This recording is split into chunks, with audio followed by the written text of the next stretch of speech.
Sadistic Penguin Studios presents the At the Show podcast with Tom Yumper Garcia. Okay, you people sit tight, hold the fort, and keep the home fires burning. And if we're not back by dawn, call the president. And Tony Chalsa Burt. I don't know this industry jargon, YP, MP, whatever, okay? All I know is that I cannot get a record contract. We cannot get a record contract unless I take these tapes. It's almost time, so grab a drink, get your popcorn ready, and join the film discussion with two guys from Chicago talking movies.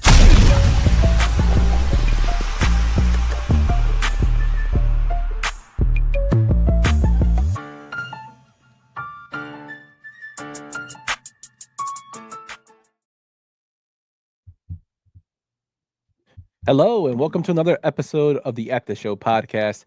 I'm one of your co-hosts, Tom Yumper Garcia, and I'm with my other co-host, Tony the Sugar Baggy Burt. How you doing, Mr. Burt?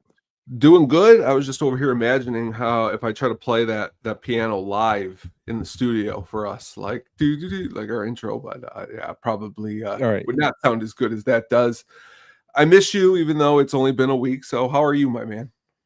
I'm well. You should buy now a little piano and play it for us. I think I'm going to just buy even a cheap little Casio just to have over here for some side. Well, Every time I hear Casio, I think of plane, trains, and automobiles. Ooh, Casio. Doing really well, man. This has been a hell of a week. Today was a technology nightmare, as you can tell with my stuttering. I had a lot of issues with work and my phone, so screw you, Apple. But everything is repaired and fixed. But it was a headache.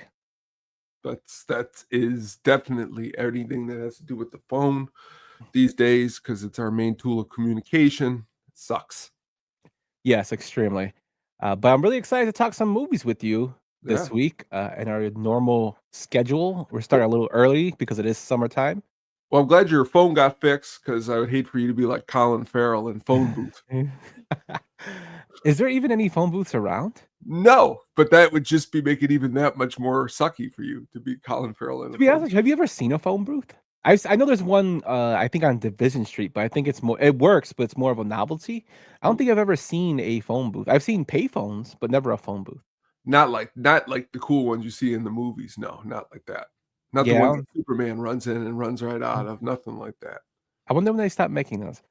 That's the kind of stuff we talk about here, guys. So we have a fun show for you today. We're going to go over some movies that were actually either based in the summer or released in the summer for summer slashers. This is to coincide with the new release of I Know What You Did Last Summer, which I believe is just a sequel with the same name. So that just got released last weekend. And there's a lot of uproar about how Jennifer Love Hewitt looks, which I don't understand why, but stupid. She looks fine to me, but yeah, I mean, again, what I'm learning is that people are just really picking for anything. I mean, she's a mother, as my wife pointed out, she's a mother of 3. You know what I mean? You know, let's give her props for coming back and acting. You know, let's not put her down. But definitely, I mean, the internet's just always. I'm not mad. Very much, basically, so. Very much so. All right, but with that tone, let's go into our regular segment here and do what we have been watching. That's a me. And also, what were you just watching? So what were you watching, Tone? Let's get we'll start with the family friendly of the two here. The Minecraft movie. I hadn't watched this movie at the movie theater. I know you saw it at the movie theater, correct? Mm-hmm. Right? Yes, I did. Sophia's watched this movie now about 8 times all the way through every morning before she goes to preschool. This is what her movie of choice lately, and I finally gave it the time of day because I wasn't going to give it the time of day, and I said, you know what, your daughter likes it, let's give it the time of the day. And honestly, I'm glad I did. It's a fun little movie. Honestly, I could sit here and praise Jack Black for forever. I mean, I just think he just a fun guy. I mean, you can't say that guy's ever been a problem on a movie set because he wouldn't be getting all these, I think, roles like Minecraft and Jumanji if he was like some jerk or something. He's really got to be true to his character, which is being a nice guy. But the movie itself, I was shocked to find that the director, Jared Hess, this is the guy who did Napoleon Dynamite and Nacho Libre, not two of my favorite movies, but to see that I always like a director that you could see the simplicity of the beginnings to this Minecraft movie. I don't know much about the game, so watching this movie, to me, it's about as sporadic as a movie I've ever seen. And I think the first time I watched it, I hated it for that reason. But then I said to myself, okay, look at this a different way. Let's come into this as more of an open mind, why people like this. And I had fun with it. I thought it was a lot of fun. And again, Jason Momoa as the trash man, it does a good job. Always a fan of just having a good time, and definitely enjoyed this one. Yeah. So I hear about Minecraft every day. My son's actually playing it right now. He is obsessed with Minecraft. That's awesome. So when we took him, he was so excited, me, my wife, and I.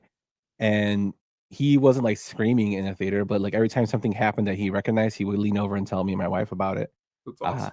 I was there when they did the chicken jockey scene, but they didn't throw anything at the screen. I didn't even know that was a thing until later. We went right when it opened, so yeah, it was nothing crazy. But I don't know anything about the game. I mean, I get told about it all the time. I am a menace to Minecraft, as my son says, because all I do is blow up the TNT in it and blow up buildings. So he says I'm a menace to the Minecraft world. But he loved it.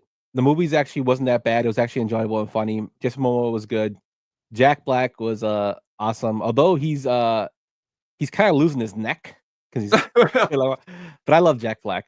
But yeah, it was corny. I mean, the music is great in it. Lava chicken. He made a song off Lava Chicken. I think it was like number 8 or something in the world, off like a 30-second like clip. But it was fun. I'm glad the kids liked it, and now there's going to be a sequel apparently. So when Katie's going around singing these songs, you know, it's definitely made an impact on the house. Very good. And honestly, I want to shout out to Jennifer Coolidge too. Mm-hmm. Her little role in this. Everything she's had in ever since being Stifler's mom. And honestly, I have to look that up, that's actually her, because she's come such a long way from just being that label.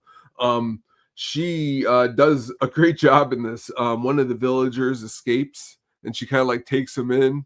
And honestly, the interaction is ridiculous. And just really some really good voices. Matt Berry, who plays that from always the Shadows, Dark in the Shadows. What is on FX? What We Do in the Shadows? Yeah, there we go. He plays the voice of this villager, and just a really good laugh performance. Some other little things. I liked it. I was shocked. I liked it. Yeah, it's enjoyable. Next up, which was the total flip side, was The Wolf of Wall Street. This came on Paramount Showtime the other night, and haven't watched this movie in a long time. Right before it was The Aviator. Before we go into this, Aviator was right before that, and I like that movie. So I was like, I haven't watched The Wolf of Wall Street in a long time. I wanted to watch it, and immediately I thought to myself, if the Penguin ever has an office, it's got to resemble pretty close to the office they had at Oakmont Belfour in the movie. Just the fun that they were. No, I'm just kidding. That would probably be our wives would get really upset at that. But just a really good movie. Leonardo DiCaprio does a great job. I think he is excellent in this performance, along with everyone else in the movie. It's a fun Martin Scorsese movie that honestly, I have repeated too many lines from it all week that I might get myself in trouble. Yeah, my internet went out there for a second while you were talking. Oh, did it? Oh, I'm sorry. I was saying that our, if you missed it, our Penguin Studios should resemble their office in there. But then I said our wives probably wouldn't like that too much. But that being said, though, if there's ever a movie that I wanted to, if you could be an avatar in it and just live in a movie and escape it at the end, it would be this one. They have a lot of fun in this movie. Some of the lines he says is great. The performances are just awesome all around. Yeah, the performances are really good. The characters are like really, really interesting. Just the guy, Jordan Belfort, he's a complete piece of trash person Oh, yes. in real life. But the movie was enjoyable. I thought Jonah Hill was actually excellent in the film. He was. Yeah, he actually got slapped in the face for real, with his fake teeth, by Scorsese. But it's a funny movie. It's an enjoyable movie. I think Scorsese and Leo are kind of hit or miss for me sometimes. But in this film, I actually really enjoyed it. Where do you think they miss? It just sometimes like I think he drags on a little bit. Scorsese. I didn't like the Avatar. Oh, you didn't like Aviator? Avatar. I like Aviator. The Avatar. What the hell's wrong with me? I didn't like Aviator that much. The Irishman. Well, I mean that's not with the Leo, but yeah, I thought it was like the Aviator. I thought was like a little too dragged down a little bit for me. Yeah, I mean they're long pictures, but again, take for instance the Aviator. It's a biography, so I mean you got to be into the source material. It's like Lincoln. Mhm. I'll take Lincoln and say, oh, Daniel Day-Lewis is great in it, but like on a summer night, I'm not going to sit and want to watch Lincoln. But let's say there's going to be a time in my life that Lincoln might be my favorite movie. When I have a lot more time to sit down and watch longer movies. As a huge Daniel Day-Lewis fan, Lincoln is a great performance. It's just a very long movie. I'm not a huge fan of biopics. That's another thing too. I'll watch them, but I'm not like something I won't automatically go back to constantly. It's definitely I definitely agree with you there. And I wanted to mention to you that I for the show I reached out to Daniel Day-Lewis to see if he would come on, and I actually met him in person, and this is kind of I walked away and got like the walking away of me walking away here. Basket from a basket. Basket from a basket. He wasn't very happy, but I'm going to try again another time. But he's great, and hopefully we can get him on the show soon. I'm not mad. So what I've been watching this week, we just had a trailer drop for The Running Man, starring the guy from Top Gun. I forget his name, escapes me right now. I don't know why his name is escaping me. It's horrible, and I write notes to people. But he's from Twisters as well. I hate the guy. I don't really hate him. Oh my goodness! What you're talking about. Anyway, I watched the version with Arnold Schwarzenegger because I wanted to see how the Glenn Powell version would do coming up. Just comparing, like, because it looks wacky. The new trailer for The Running Man looks wacky. I heard it's closer to the book, which interested me into looking at it, because I'm not really a huge fan of remakes. But I mean, The Running Man was a great movie for me as a kid. It's not an instant classic, and from what I heard, Schwarzenegger gave the blessing to Glenn Powell to be the role of Ben Richards. So I'm looking forward to the newer film to see how it does. But watching the old 1980s film, it just cracks me up how ridiculous like the characters are in the film. With Dynamo and Buzzsaw and Fireball, as well as Sub-Zero was Professor Tanaka from the wrestling. It's entertaining. But I read that book in high school for English class. I don't know if you had to, Tom, but we had to read for English class. And then I read it on my own. And like the book's more making fun of society, how what's kind of making fun of society is now, how we would do anything for money in a corrupt society. But and the movie kind of made it like jokingly funny. And you have the guy from Family Feud, the kissing bandit, Richard Harmon, as the bad guy, as Killian. Yeah, Richard Dawson as Killian, and he just is a complete asshole in the movie, which is great. He's great. The movie is a good time. It's fun. It's for what they're trying to pull off in that time period. I mean, whatever the new movie's going to be, if it's good, it's going to be good. I'm not going to try to. From what I gather, it doesn't sound like a movie I should be comparing to this movie. They're going to be two different type of movies. It's not like a continuation. It's not like a sequel.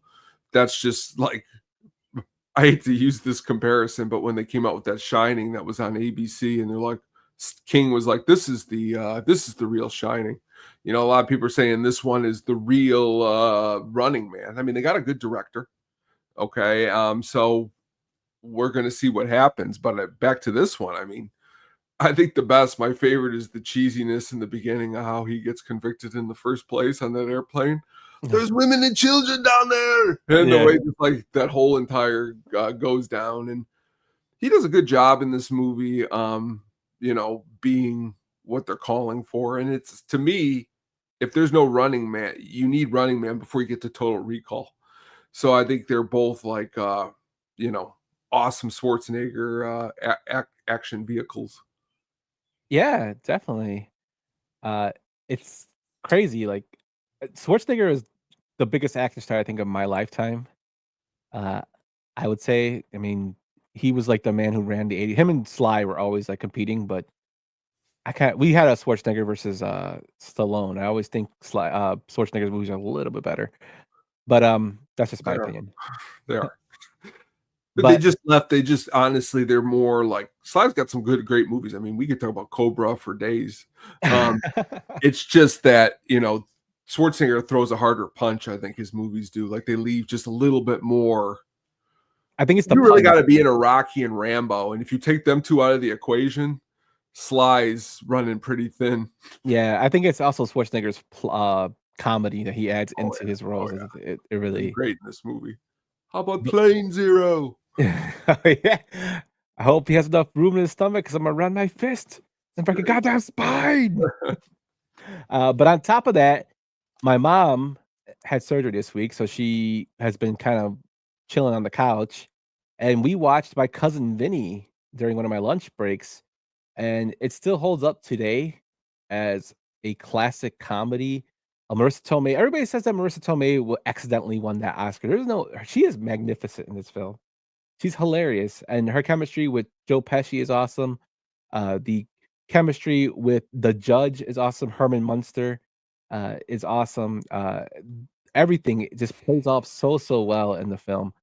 Like, they were very lucky when they made it because everything just seemed to flow so well. And I think Pesci actually brought his Oscar to the set when he won for Goodfellas, and then Tomei won for this film, which I think is kind of cool.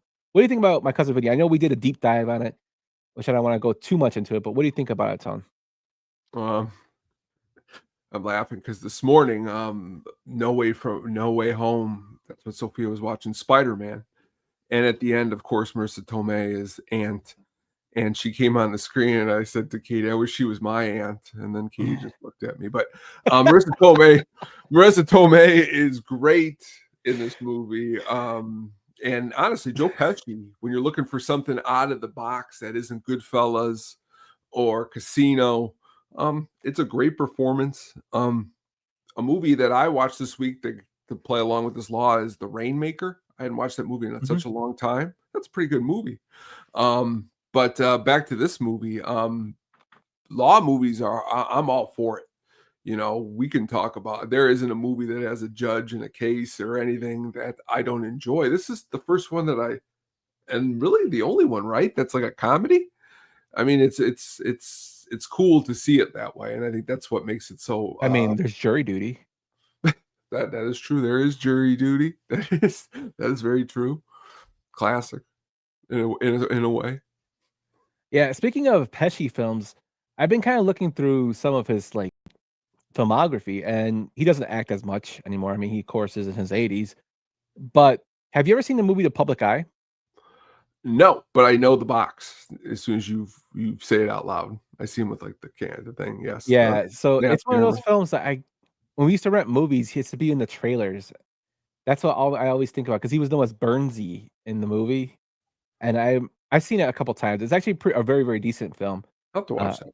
But When we talk about like these obscure films, like that's one of the films I think about, like The Public Eye with Joe Pesci, and then you can also think of Gone Fishing, which is You, not a you great, not a great film, but this movie kind of got lost in the fold. It came out. It's one of his last movies. It's called Love Ranch. oh yeah, He plays like it's not great, but again, because you like those type of movies and you like Pesci, trust me, it's a lot better than anything De Niro's put out, or or Pacino, especially lately. So he's a good actor, and I think what I appreciate of him is he picks his works well. And any man who picks to be on Tales from the Crypt, he's in my book. He's in a great episode of Tales from the Crypt. yes he is. We for Halloween that could be something we could do a deep dive in Tales. That'd be awesome. That'd be incredible. But that is what we watched this week. Let's know what you watched over at the Show Pod on Twitter, X, over you can let us know at Sadistic Penguin Studios on Facebook, or in the YouTube comments what you watched. If we missed anything or you had any comments about anything we talked about, let us know. And I'm sorry again for forgetting names, but I mean, we should just make a drinking game of this because, well, then again, I don't know because you might die. But That's true. that's just my shtick, man. Hey, that's there's nothing wrong with that. Yes, The sir. other day I made a mistake and said that Christopher Nolan was directing James Bond because I get like so excited sometimes. You're like so excited to just talk movies. You're like, fuck. It's not, Yeah. But that's what makes it cool. And can you believe we're almost going to 100 episodes here, folks? Believe it. With that, my friend, let's go into our next segment of what's in the back of the VHS box, my friend. Let me just find that great video. Here we go. The bat, the beat effects pops. The bat, the beat effects pops.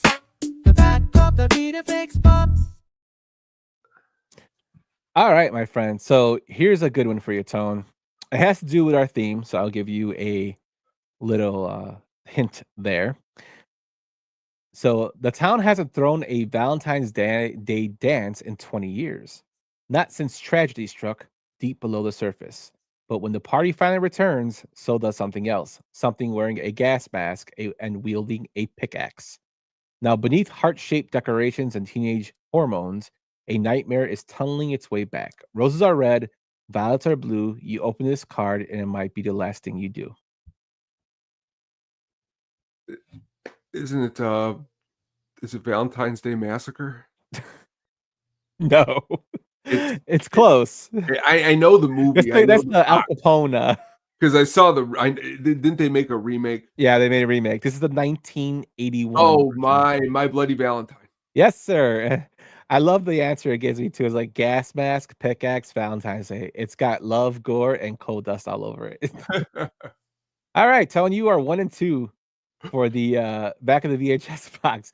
That was a little easier one, but I was trying to do closer to our theme. Hey, no, I appreciate it. Last week was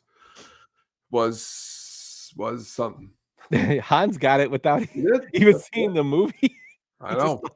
I think it's Copland. I never seen that movie, but it's Copland. But yep, that's the back of the VHS box. Little trivia segment we had. So if you played along, if you got it right, let us know. But going from there, talking about films, and we're talking about the theaters, Tone. I've been looking at like the box offices recently, and it's crazy that there's kind of been a resurgence in the box office here. You have films like Lilo and Stitch, who've made over $400 million, and you have films for like Superman, who just came out. It's already at $93 million, even though it's only $166 million. I'm sorry, and it's only been out 6 days. Jurassic Rebirth's at $248 million. F1's at $142 million. How to Train Your Dragons at $244. You have Elio, which has only been out about 27 days, is at $66 million. Mission Impossible is up to $194, which is still kind of low for a Tom Cruise movie, but it's still over. Are the theaters back, man? I know we've had Cotton talk about how he hates going to theaters. I know we talked about me personally say how I like streaming more sometimes. But are the theaters coming back? Are they making a resurgence? There's multiple ways to look at this. You could say yes, they are, in one way. I was thinking about it today because I really, really tried. I just couldn't get everything done that I wanted to. I was going to try to squeeze in the new I Know What You Did Last Summer, but I just couldn't. I had so much shit to do. But like what I was thinking about today, if I was able to go, was the pure escapism of going to the movies. Like that's what I was thinking about today. What I was pissed because I couldn't go. Not the movie. I probably wouldn't have been the best movie, the best choice, but the pure getting to escape into a dark movie theater. My gosh, honestly, going to see the last couple of movies I've seen, it's given me almost like a resurgence in movies. Not that I've lost it, but to say that I just love movies so much. But what I will agree back to Cotton is that there's bad movie theaters and there's good movie theaters. There's one out by Adam, and it's an amazing movie theater. The ones that are in my town here, AMC, they're bad. You know what I mean? Like they're just not. They're more put together. And I remember these movie theaters when they first opened up 17 years ago with $5 for tickets and free popcorn, and they were run by a company called Carasotes, and this company was magical. And then they sold them to AMC, and the thing now they got holes in the chair. So I believe in escapism. I believe that movie theaters could be coming back. I just believe that you got to go to the right one and for the right experience. And you know what? Since you brought it up that way, I totally agree with you. There's no argument to make against that. Me personally, I would rather stream, and that's because I'm a hermit. Yeah, I am. When it comes to movies, I've become it since 2020, 2021. But those, I'm not going to lie to you, going to go see the last two movies, Superman and the 28 Days Later, even in the small, and it was at the crappy theater here, it still left me going, this is why I do what I do with you. I love movies. When it comes to streaming, I have to go and put my phone on the other end of the room, or I'll end up looking looking at. Well, I'm looking up facts. I'm Mr. looking up facts for movies that pisses Katie off. Like, I'm like, did you know? I mean, I do the same thing with Jenny, and she's always like, "What? Okay, yeah." But I am a nerd like that. I do get so for films like Superman, I want to see because you told me it was pretty decent. My brother told me it was good. I've heard good things from other people. It's more of a time thing for me, so I feel like, and well, then that too. But in terms of going to the theater, like my son likes to go to the theater, so I like to see I love to see movies with him because it's kind of like a bonding experience between him, to go and see films. That was something that I always did as a kid, so I think it's kind of cool I can do it with my own kid. I just think like now that I'm seeing more and more movies come out, which are making me want to go to the theater. Like I'm glad I went to go see the last Mission Impossible, as corny as it was, because I felt like that movie needed to be seen in the theater because of all the sound, and I'm really looking forward to going to see the Mortal Kombat film that comes out in October. Yeah, because I would like to support it and make sure it makes money. I want to go see F1. I've heard so many good things about that. Mm-hmm. Jurassic World, I probably won't go see it unless my buddy drags me along because he's a big dinosaur guy. But 28 years later, I want to see still. I just have so many movies I want to go see. I just don't have enough time. Time is a bee. You know what I mean? But Yeah. like today, I looked down and if I had the time, what is it? AMC for a month, $15. You get to see one movie a week. I mean, that's not a bad deal. And that's why my brother has the monthly pass. That's not a bad deal. And he goes to see movies every weekend, like Friday and Saturday is just like that's his thing. But again, if I didn't have a daughter and I had more free time, and that's what's. But then again, you know what I mean? That's where hopefully movie theaters, by the time our children are a little older, maybe we can get involved in something like that. We try to see the movies when we can. I really, for weeks and weeks, wanted to see Sinners, and I couldn't. And now that I've seen it, I'm like, oh, why? But I'm like you. It's like, for me, it has to be a matinee. Like for me, I don't have time anymore to go unless Sophia goes to bed, and then I'll be out past 11, and that's just not something that I want to do right now. And I totally agree with that too. But that's something though that, while going to see these movies, man, it's made it worth it. Like, I'm not gonna lie, when we went to go see that new real bad Evil Dead movie, the experience of just being in the movie theater was better than whatever the movie was, because I'd never been at that movie theater before. I used to be a sucker. Like, you could take me to any brand new movie theater, even if it was a AMC, and I'd be like, wow. But that's my brother-in-law and my sister lived in Woodridge for a while in Illinois, and they had some really awesome movie theaters out there. They had one with the Blues Brothers car. It's like on top of the roof. That's Hollywood Boulevard. Yeah, and I would be like, oh my God, this is heaven. And they're like, you're literally just standing in front of a movie theater in our town. But like, that's me with movie theaters. But it's not like that anymore. I'm a real big sucker for malls too. Those are also gone.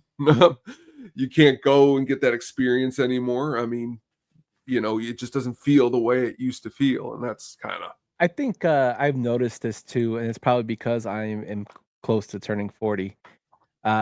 I see a lot of stuff that I grew up with that is just not existent. We just talked about in the beginning, phone booths. Like, I never seen a phone booth, but payphones are kind of going out of their way, and then now we're talking about movie theaters. They're kind of making some of a resurgence, but malls, like, I used to go to the mall all the time when I was in my teens and like younger. We used to go like to hang. It used to be like the place to hang out, whether it be on where I live. Ford City was like the mall we used to go to, or Chicago Ridge Mall, and like, even I don't even go to the mall by me in Orland Park. It's like not as, I guess, popular to go to anymore. well, there's this wave, and it's changed. Like I said to Katie, like, people don't, me and you almost, we're becoming more and more a relic. A couple guys who just love to talk about movies. You know what I mean? Like, if we ran into a bunch of guys our age, they much more probably rather talk about politics than sit around and talk about movies or even argue. Can you imagine? Someone would be like, arguing movies? It's such a waste of time. Let's argue about this. When the reality is like, the passion in the movies is something that I'm glad that we were able to do the show together, because it shows that, and at the movie theater, when you got the time, if you get to go to the right movie theater, it could be beneficial. I read a lot of reviews. I'm a big review guy. That's why, as soon as I saw, or you like guys like Richard Roper and Ebert. I have friends people that I would talk to have been like, oh, I read the reviews, they're not good. And they're like, reviews are stupid. And I'd be like, they're not really stupid. They're kind of like a guide to see if, like, are you going to like it? If you like the reviewer too, kind of like, you could see it, and then you go see it, you could be like, well, he was wrong. I don't go in and being like, well, I read his review, he was right. It's like, you're trying to like play all these different things. So, And you know what? That's totally true. Like, it's more subjective. It gives you a tone of what the film is going to be, because, like, I like Ebert. I mean, I like Gene Siskel, like, one of the best, but like, I do not agree with a lot of his views on film. And I mean, that's common.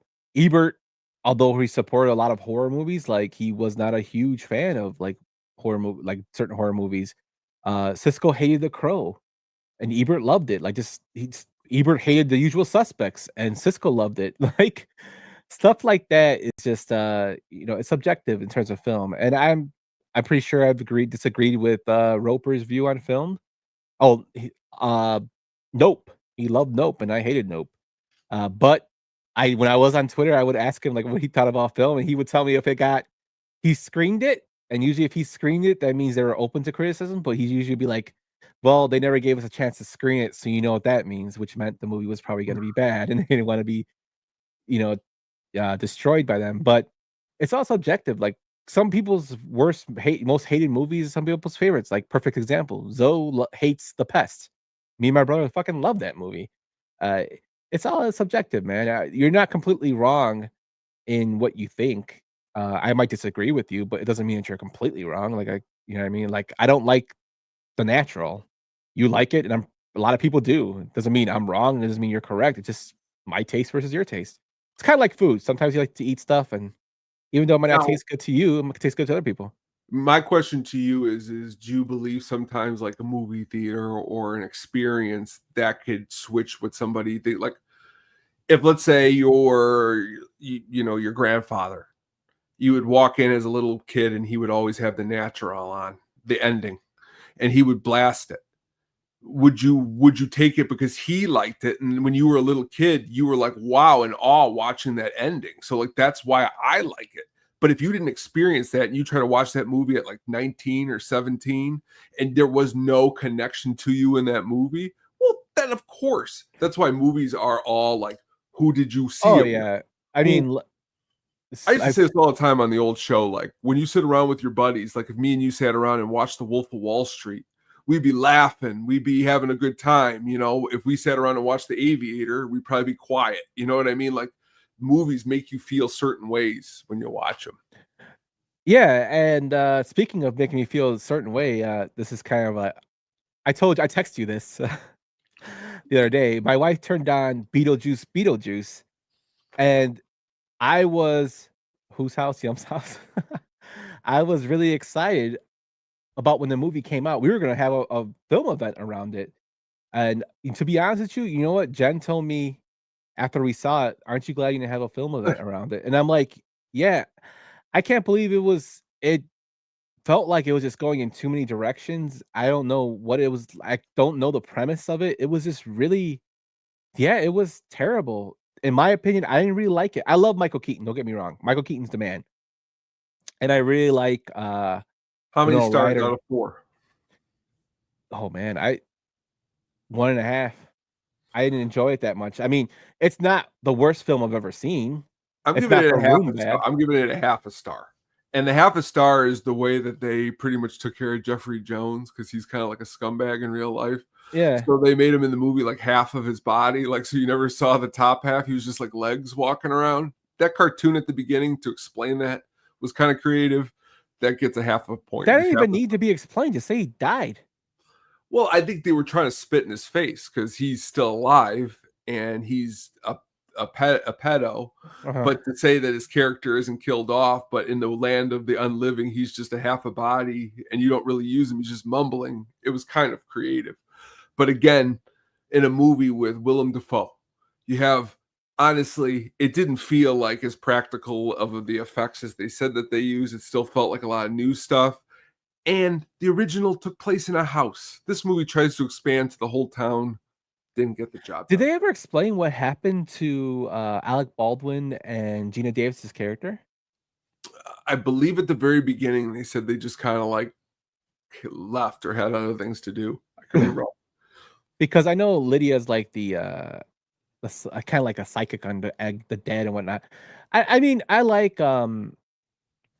Jenna Ortiz. Yeah, She's okay. a great actress, but I just couldn't. I mean, Catherine O'Hara. The actors are all there. Script not there. They went on a train meeting heaven. Yeah, that's what. Like to be honest with you, I was watching it and I got so like confused about what was going on, and then when I started getting confused about it and like it was just doing too much, I'm like, I don't like this movie. It's not something I would want to watch again to get the plot correct. And when it's to that point with me, it's just, yeah, I watched it to watch it. And then I told my wife, this is like, they ruined Beetlejuice to me. They should just kept them in a damn volcano in Hawaii like they were originally going to do, which would have been good. And now they're making a third one. I guess this movie made money. I don't know, man. Well, to scramble your brain a little bit more here, I got just a quick question. Last night I was watching a movie that you love. Mm-hmm. What movie is written by Stephen King and Vince McMahon? His voice is in the movie. Oh, is it? Even if you don't get it, I know you know when you hear it. Oh my god! Oh, let me think. It's not. His voice is in the movie. So I'm guessing, is it Silver Bullet? Because he's watching the wrestling match. Would that come out 85? 3 years before it came out in 82. Stephen King's actually in the movie. I'll give you a hint. 82 Creepshow? Yeah. When Jordy's sitting in the thing and he's watching wrestling on the TV, Vince McMahon's like the wrestling announcer. Uh-huh. And I don't know, I've watched that movie so many times, I never realized that Vince McMahon was the wrestling announcer. And because Katie had never, I've been wanting to watch Father's Day again since Father's Day, and I hadn't. And then I watched that, and that's such a great movie. The Ed Harris dancing is the Oh, winner. yeah. Had to laugh at that part. Had to. But let us know what you guys think. Are theaters dying? Are they coming back? Are they making a resurgence? Does it matter what theater you go to? Does it matter who made the movie? Also, did you like Beetlejuice? I really want to know your answers, and am I wrong for that review on my end? Let me know. I really do want to hear your comments, and well, don't send me a tweet because I'm on Twitter, but you can tweet us at the Show Pod, and Tony will tell me it. But yeah, man, Beetlejuice has let me down, unfortunately. But Tone, moving on to the main reason we're here is the films. So this weekend, as we mentioned, I Know What You Did Last Summer was released last weekend, actually, with Jennifer Love Hewitt and Freddie Prinze Jr. in more of a supporting role as the old, I guess, people who survived the murder, a killer or something like that. Personally, when I was reading the plot for this, it's just basically it's a remake of the original, but they're putting the two original characters in there. I think like what it is, yeah, it is pretty much like that. But like what it is that cliche where they want to go back and talk to them to get some information, which is really the real reason I want to see it. I've been trying to figure it out and I haven't. Is they said that like when you find out who the killer is in this movie, you're gonna be like banging your head on the wall with what the hell? And that's honestly why they said the movie, honestly, like I've heard reviews where of course it's majority of them aren't the best, but a couple of them say that in this movie there's actually a good movie. It's just, you know, if you're willing to watch it. So I'm kind of curious. Honestly, all these movies, all the Screams, I'll watch them all. You know what I mean? It depends. Am I going to see it at the movie theater? Am I going to watch it at home?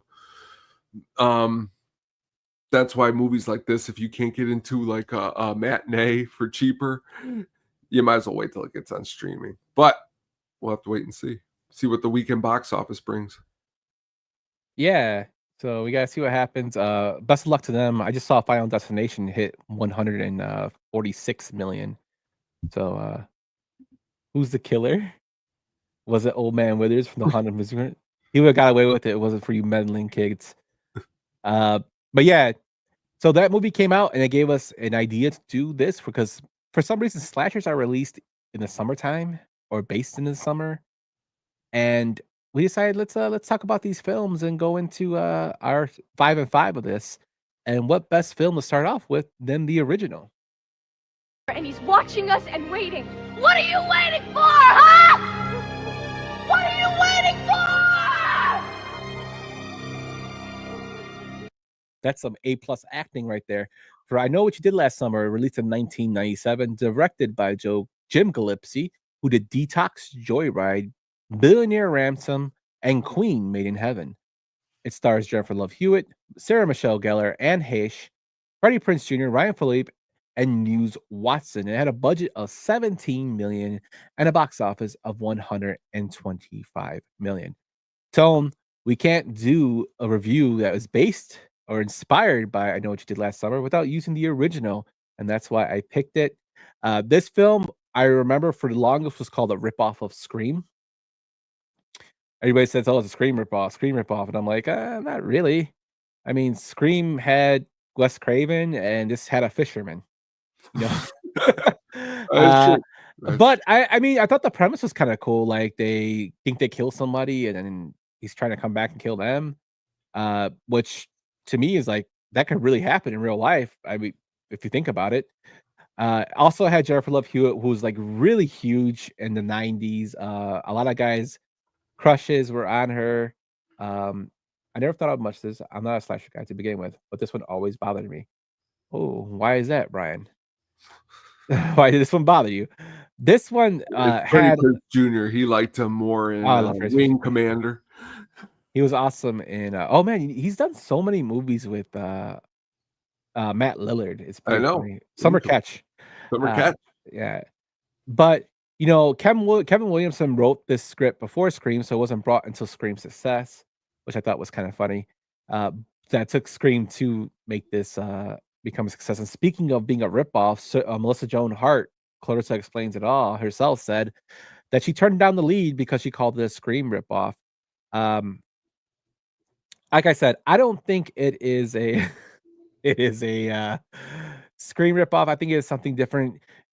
If anybody knows anything about horror films, they always have some kind of inspiration, whether it be something like this, even though this movie wasn't inspired by it. There's always that genre that constantly evolves. And I mean, we're gonna go through that genre right now for slasher films, but if you look through the horror films of the 80s, Friday the 13th, and then you had Nightmare on Elm Street, and then you had like Scanners, and then Brain Dead, and like all these, they're all horror movies, just different kind of takes on certain things of horror and zombies, and that's just the way it is for anything. And as long as it's entertaining, I'll watch it. I thought this film was entertaining. My mom actually watched this yesterday, which I thought was funny. I was able to rewatch it. I think the acting is pretty horrible in this film, but I did find it funny when Johnny Galecki dies, aka David from Roseanne, or Leonard from Big Bang Theory, when they find him in the trunk dead. Apparently that bothered Jennifer Love Hewitt so much because they had like a model made of him. She was like, she couldn't go on set, and he had to call her and calm her down, which I thought was hilarious.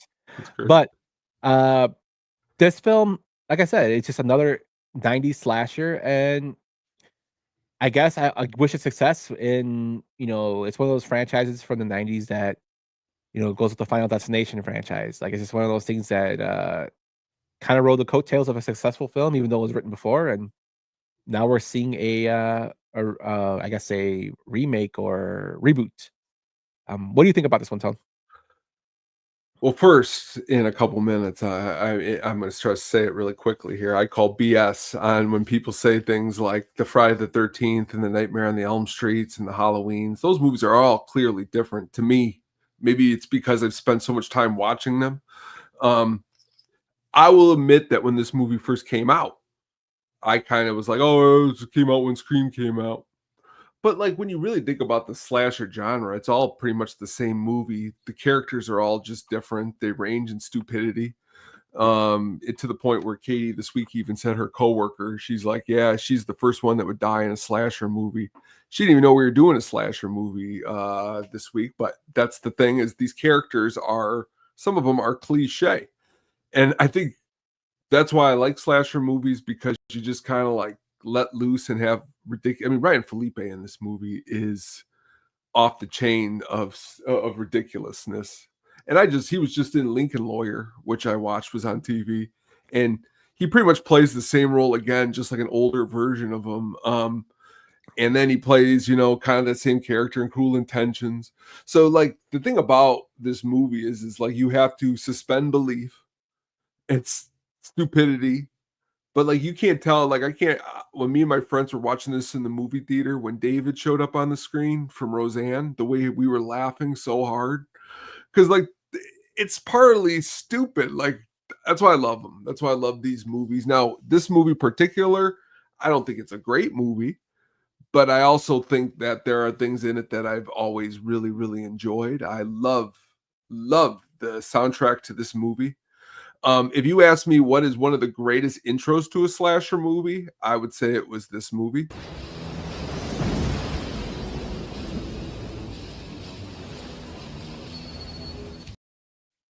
That Typo Negative song, Summer Breeze, that starts off that movie, it's pretty hard. It's, to me, and I know there's past people who probably you've been on the show here who I could get an argument with. I think it's a better beginning than Scream.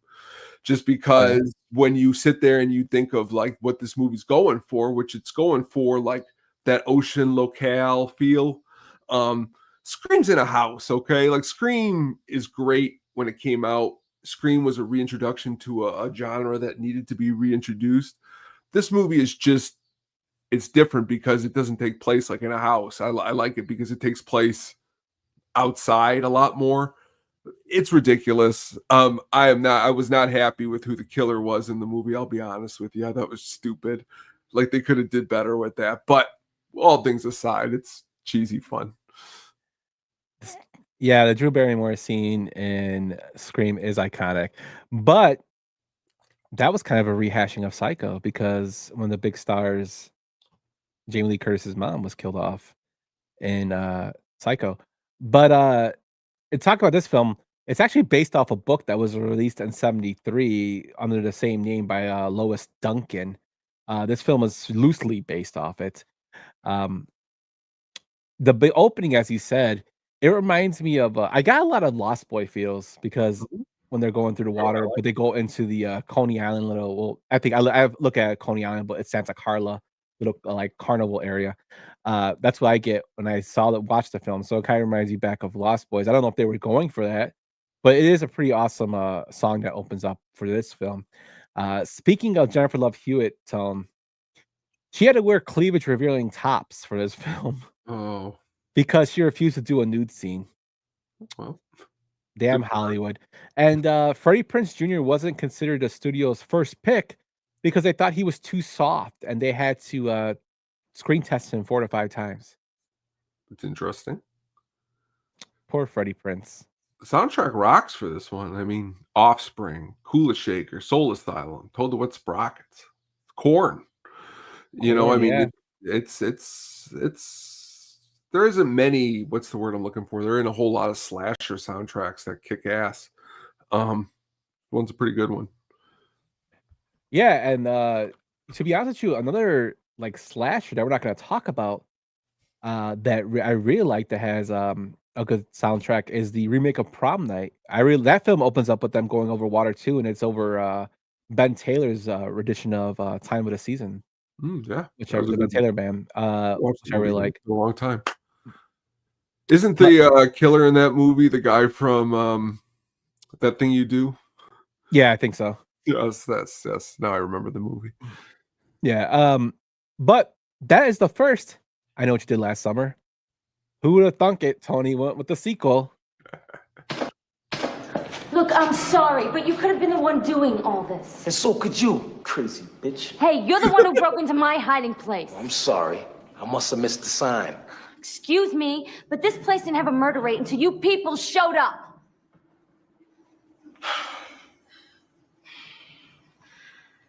I've never seen a dead body before. Yeah, get used to it.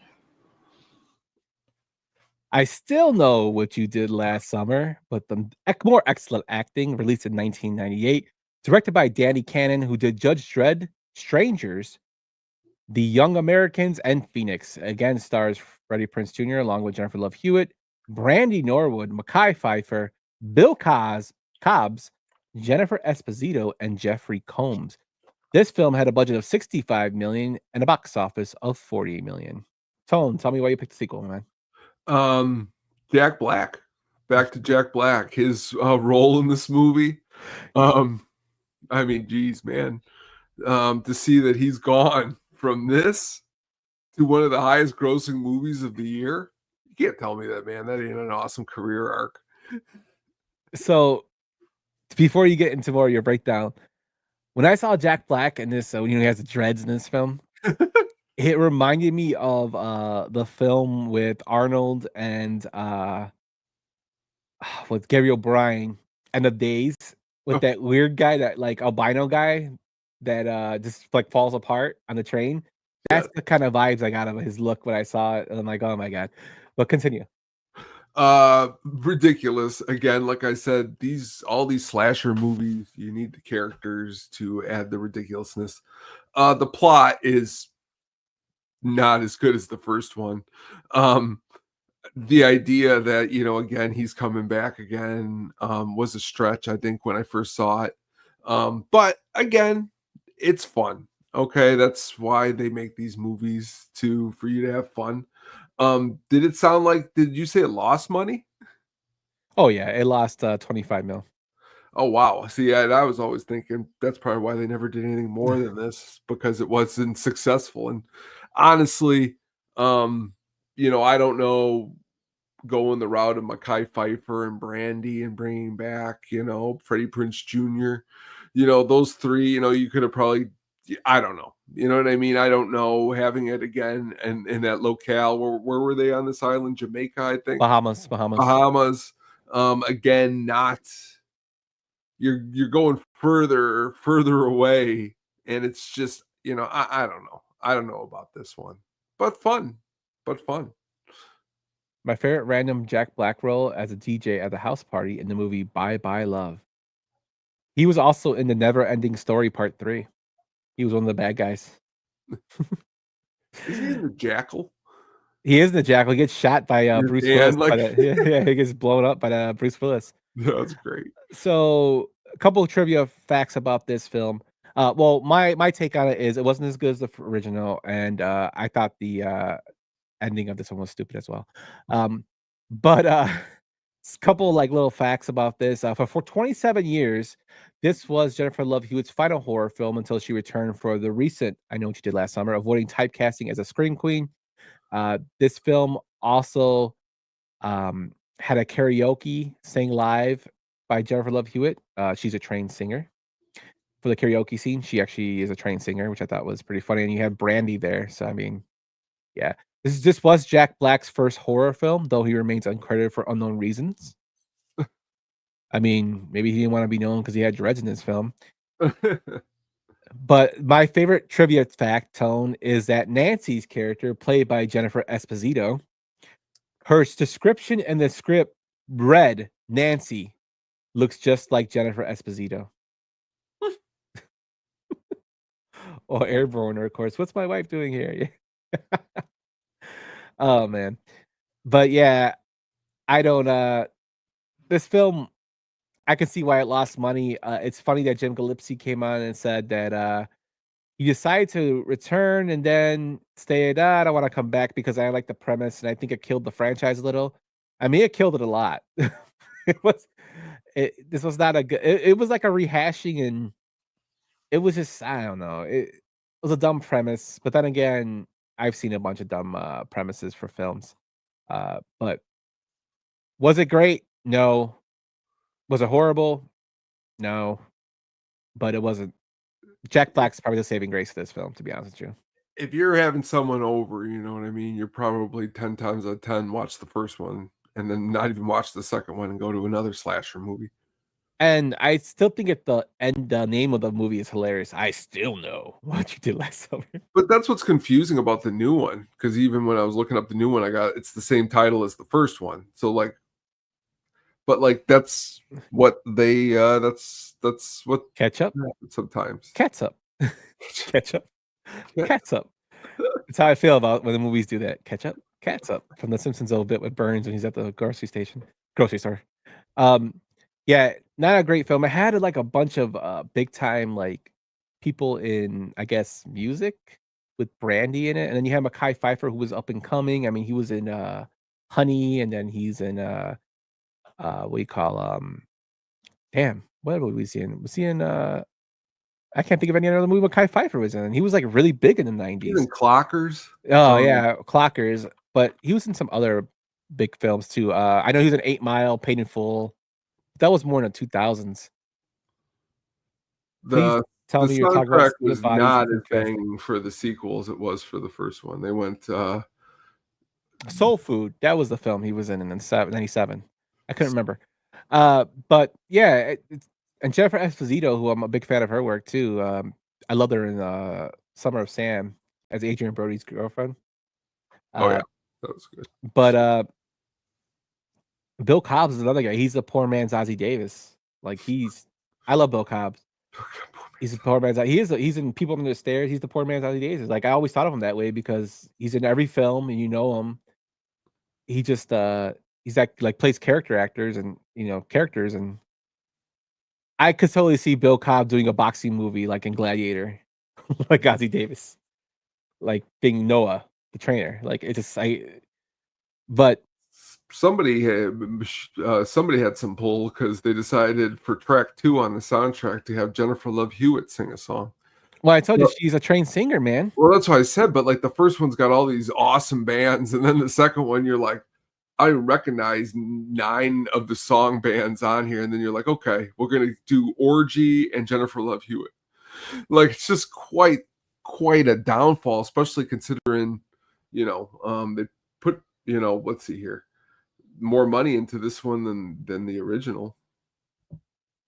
It's usually like that. They try to capitalize, and I'm pretty sure this was probably rushed. I mean, the last film was released in '97. This was released in '98, so they automatically started going to the sequel after this. That's probably why it struggled so much. So hopefully the new one does well and is a good movie. I'm not holding my breath for that though. Just a heads up, guys. I haven't read any reviews on it. But let's go into our next film. This one's gonna be a video clip because I couldn't find any memorable quotes from the film.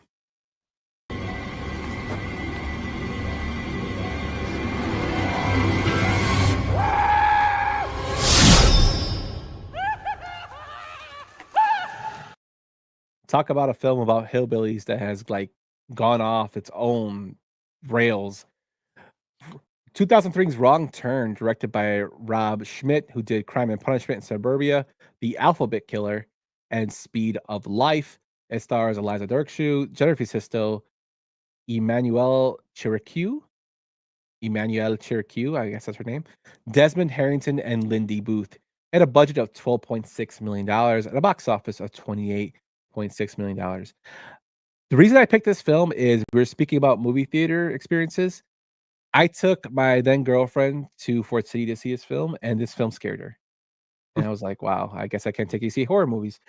But I remember like Eliza Dirkshoe, again, another girl that was like a most teenage adolescent men. That was their like crush from, she was on Bring It On, she was like the it girl at the time. She decided to do this horror film about basically these people who are hillbillies that kill people and they're inbreds and they eat. There's a lot of gore in this film. Jeremy Sisto's in it. I guess he didn't have fun rolling with the homies in Clueless as Elton. And I always thought Meadow Soprano was in this film when I was younger, and I found out it was Emmanuel Chiricu. I'm saying her name incorrectly. Drink again. But the premise of this film is ridiculous. The acting is total B-movie tier, and I love it for all those reasons. I do not like the sequels. I think they're just gore fest. I am a fan of horror, but when it gets to like, I think that's kind of why Terrifier kind of turns me off. When it kind of gets just more to gore and not really towards like the campy terror, it doesn't really. It's not my cup of tea. And I've seen the other ones. I'm just not a huge fan of them. Three Finger, the crazy hillbilly in this film, has been, basically made into a horror icon because of him. The way that the films have transgressed. There was no nudity in this film, which is pretty crazy because all the sequels have nudity. And Eliza Dirkshoe did her own stunts in this film, so shout out to her. Tom, what do you think about Wrong Turn? I thought it was great. When it first came out, I thought I had a blast watching this one. Again, every time I've ever been somewhere where like it feels like there are hillbillies around, you always make the wrong turn jokes, deliverance jokes. They all fit like all really together. And honestly, this movie does a really, really great job of that. And honestly, the graphics, the FX that they use for the characters, I thought they did a really good job. The movie was entertaining. These mountain men were ridiculous, like you said. I'm with you. If honestly, if 50% of my movies aren't campy, then I just don't have a good time watching them. Like I love super serious and I love campy.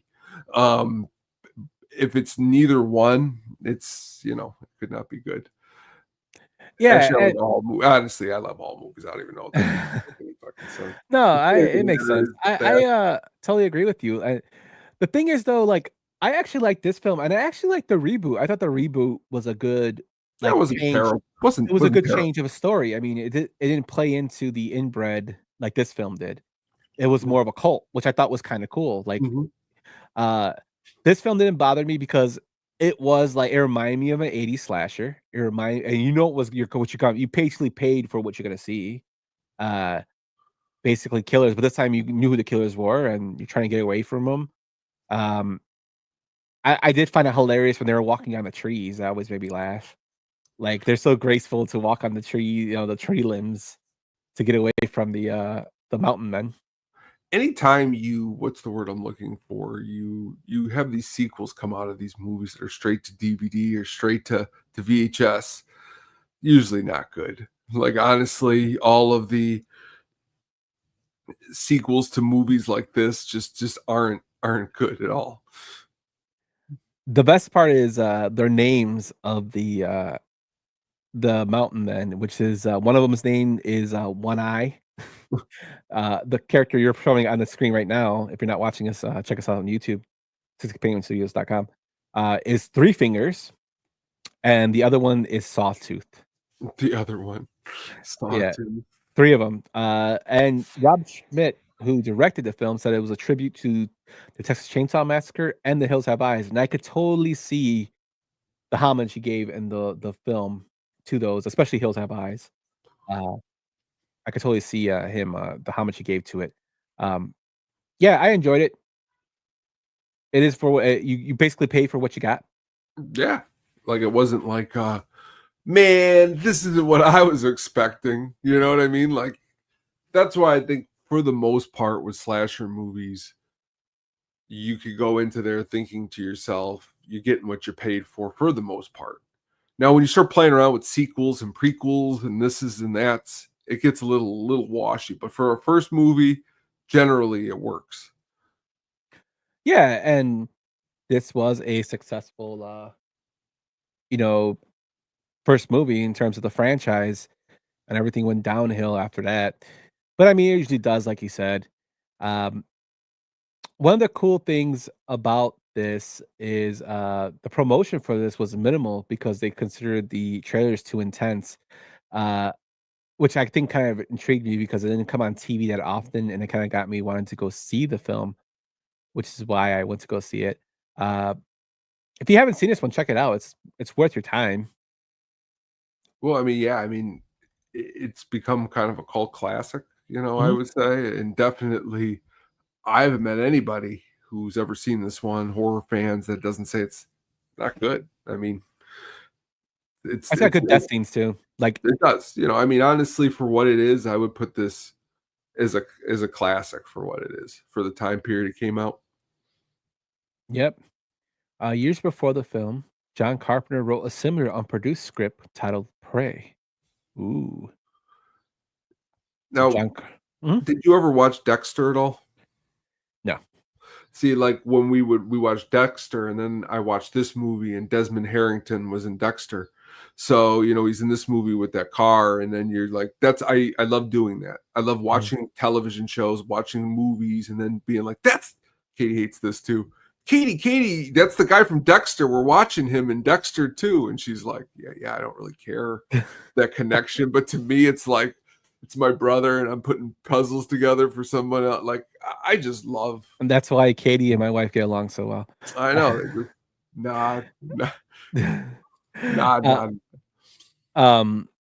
But yeah, that's my pick. Like I said, I experienced this in the movie theater. I was 2003, so I was 17 when this came out this summer. Yeah, it wasn't that scary, and apparently it scared my significant other at the time, which probably the reason we broke up. No. But Tone, let's move on to our next film. Is Tamara here? No, you got the wrong house. You sure? Yeah. I'm sorry.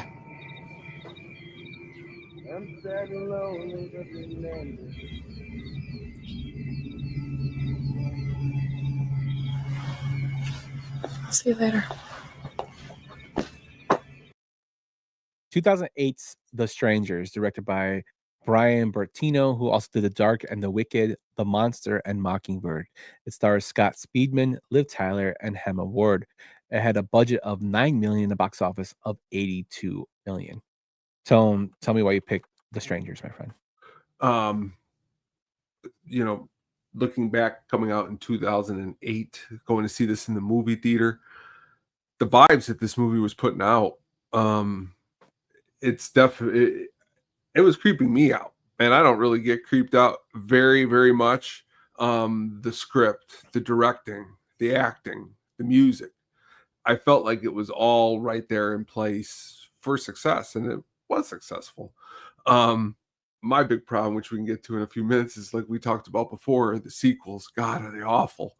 But again, maybe sometimes you work with something and you get it right just once, that maybe you just can't do it again. I don't know. I just Like think, Teen Wolf? yeah, well, yeah, like Teen Wolf, you know. Teen Wolf 2 is just a little different. But back to this movie, though. I mean, I like Liv Tyler a lot in this movie. I think she did a great job as a quote unquote like a scream queen. She does a great job at like that whole "Is Tamara home" sequence, the voice, the ending, just a lot of creepiness to it, and there's a lot of violence to it too. You know, unfortunately, I always thought it was laughed. You should have laughed in the movie theater, but laughed when Glenn Howerton showed up. Didn't laugh how it ended for him, but laughed that you see the guy from It's Always Sunny like showing up as like a friend, and it's like, just that's why I love movies or movies like this, because you're just like watching this movie, man, and like honestly, you're scared on the edge of your seat, and then he walks in, and I don't know if they did this intentionally, but you like laugh, and it like takes the edge off for a second. And then he gets his head blown off, and you're like, whoa. It's like, I love movies that play around with juxtaposition like that. Like you mentioned before, I think Terrifier goes way, way too far. This is pretty close to about, I like how far they take it in this one. But again, and the ending too, we've talked about before, I love the way this movie kind of ends. Because you think that there could be sequels, but maybe there wouldn't be sequels. That would be okay too. You know what I mean? Like maybe that's all right too for some movies not to have sequels. You know, I don't know. So this film scares one of our favorite actors, Kurt Russell. He said this film still terrifies him. This film was really, of all the films that we discussed tonight, this film is probably one of the most is probably the scariest, I would say, in terms of if you really think about it, because it was based off the director's experiences. It was based off, the Sharon Tate murder, of the Manson murders, and I love Liv Tyler's line when they ask her, "Why are you doing this to us? Why are you doing it?" And she basically just says, "Because you were home." That's basically her line, which just shows like they're complete psychopaths. One of the I think the guy in the mask, he doesn't speak at all, just doll face and pinup girl speak, which is Liv Tyler and the other girl. They just speak while the guy in the mask just is silent, which is even more creepier. And I love that they add that aspect to it, that two of them are speaking and both of them are female, while the other guy it makes him even more menacing. It's crazy to think that this could happen to anybody and could happen in real life. And I think that's what makes it even more scarier, is stuff like that. Because there are, believe it or not, weirdos and psychos like that live in the real world that could be doing this because they want to. And I think that's what makes this film like enjoyable, to the point where if you love a good scare, you would, this film fills it in there for you. Just it's got a cult following from it and made a lot of money off a low budget and a simple premise too, which is crazy. And yes, I totally agree with you. The sequels are completely trash. They play the thing around again, like that they played around with it. I thought was, and I don't think enough movies do, is where they're located out there. Okay, like I've been to cabins, I've been to lake houses, and when you look out the front door and you just look out into nothing, like darkness, blackness. But what is lurking in that blackness and that darkness? And honestly, as you just said, it was scary. Like I said, I don't get scared, I guess, and that was why I guess you get that newest one, and the new one, honestly, the second part 2 is coming out here in November. But man, I don't know what happened. You know what I mean? Like maybe not getting the same writer director back for I don't know, but definitely this original was definitely left you thinking. It's kind of like The Exorcist too. The heretic. Yeah, the heretic. Heretic. You didn't get the original director back. Peter Blatty didn't write the script for it. It was, and then when William Peter Blatty took over The Exorcist 3, it came out pretty decent. The crazy thing about this is Steven Tyler, who was Liv Tyler's dad, was in a band called The Strangers before Aerosmith, which I thought was kind of funny. I'm doing some research on this. One thing I do like though is when making a film, usually scenes are not shot in the order they appear. This movie is shot in chronological order, which is really rare, and that's actually kind of cool. Especially, it had to be like really hard on the actors, like just to act out the scene in terms of the emotion, what was going through them. So I'm pretty sure you got a lot of real emotion coming out of them in their acting, and like even the pleading, and it just like you can feel it, and that's what I think a good horror film does. This film does have like, it's not as bad as Terrifier in terms of gore, but it makes you feel uneasy, and I think that's what good horror is. It makes you feel uneasy. That's not outside of the campy realm. It makes you feel uneasy, and any horror film that does that is doing its job. It's true. So if you haven't seen The Strangers, please, if you want to see any of the Stranger films, watch the first one. It is the best one of the series, and this one still has that creepy factor there for the audience, and it still holds up. It's almost 20 years old, 17 years old. Check this one out though; it's definitely worth your time if you haven't seen it. But with that, let's move on to our next one, my friend. Andy! You goonie! My bad. That should have been at the end of Sleepaway Camp. It should have been, but here's the film. What's her problem anyway? She don't eat, she don't talk, she don't do anything. Why don't you leave her alone? She's just quiet. If she were any quieter, she'd be dead. 1983 Sleepaway Camp, directed by Robert Hiltzik, who did Return to Sleepaway Camp. That was the only other film he directed. And I'm going to tell you why after this. Starring Felissa Rose, Jonathan Turstyn, Karen Fields in her only film, Christopher Collett, Mike Keelan, and Catherine Comhe. It had a budget of $350K and a box office of $770, Tone. $770, man. Damn, this movie made a lot of money. But this film has become a cult classic. And one of the reasons is because of Angela Baker. The ridiculousness of the ending of this film. With the face she makes in it at the end, which always was like, what? It became an unexpected cult hit. So eventually, with everything added up, it made 30 times its budget. When I watched this film and I rewatched it, I was thinking, Jesus Christ, this film cannot be made today. The things that are said in this film, even from quotes, is like what? Like the insults that Judy makes to Angela, it just cannot be said in like the 2025.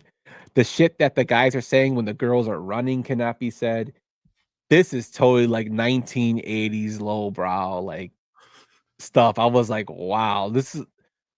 I couldn't believe, like, damn. And I remember watching this. This film, of course, has nudity in it. It follows the slasher, recipe of kills, nudity, and summer camps. The ending. If you haven't seen this film, I'm sorry, I'm gonna spoil it to for you. It's 22 years later, so I'm sorry, but I'm pretty sure you've seen the picture of Angela Baker with her face, like Tony put it up, making this ridiculous face, and they're surprised she's the killer, but they're most surprised that she's a guy. crying game.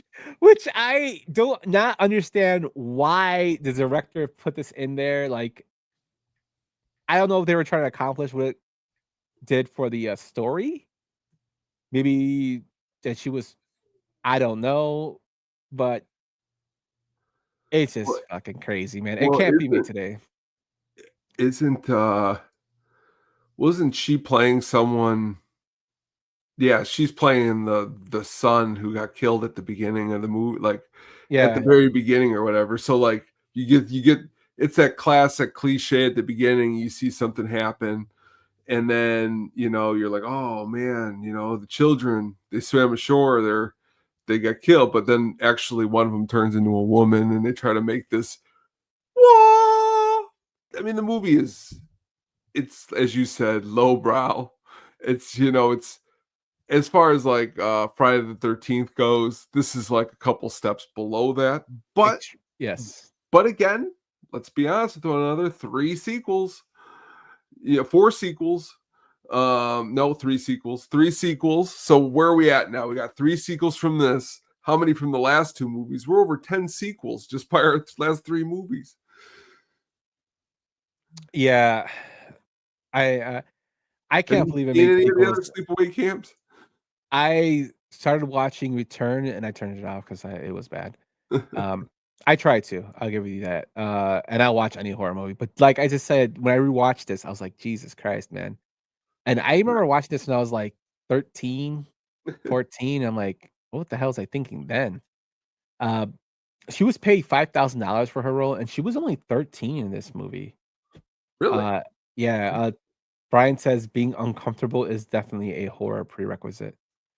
She had to wear like a basically a thing that hid her chest, like a flattened bra, so she would appear even younger for the film. Yeah, she was born in '69. This film was released in '83. Of course, she's a big hit at all the horror conventions now. Lisa Rose has a body count of 13 people in this film. It's just the ending just always threw me through a loop. Like, what the? And I think the more ridiculous is the face she makes. Well, yeah, it's a little extreme. Like, why is she making that face? Like, it's like she's like a make that face. Make the face. Yeah, it's like she's like a wax figure. That's what it reminded me of every time I saw it. If you watch I Love the 80s, they talk about this film in there as well. But I can't see this film being made today. Yeah, the face. Look at the face, dude. Like the face. The face. But if you haven't seen it, check it out. It's there, man. It's one of those films. You can't go away. You can't talk 80s horror without talking about this film as a cult classic. And Robert Hiltzik, yeah, he only made another movie, and that's pretty sure why he only made one more other movie. But Judy is a complete bitch in this movie too. Like Karen Fields, I'm surprised Karen Fields didn't get any more roles, because she is like a person that you don't like. Like, for real. She's ridiculously bad in this film.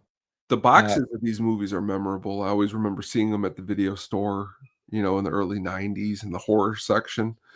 I mean, that's one cool thing about back in that time period. I mean, that's the thing I miss. You could go and just stare at all the cool boxes before you got to watch them and be like, what's this movie about? A knife through a shoe?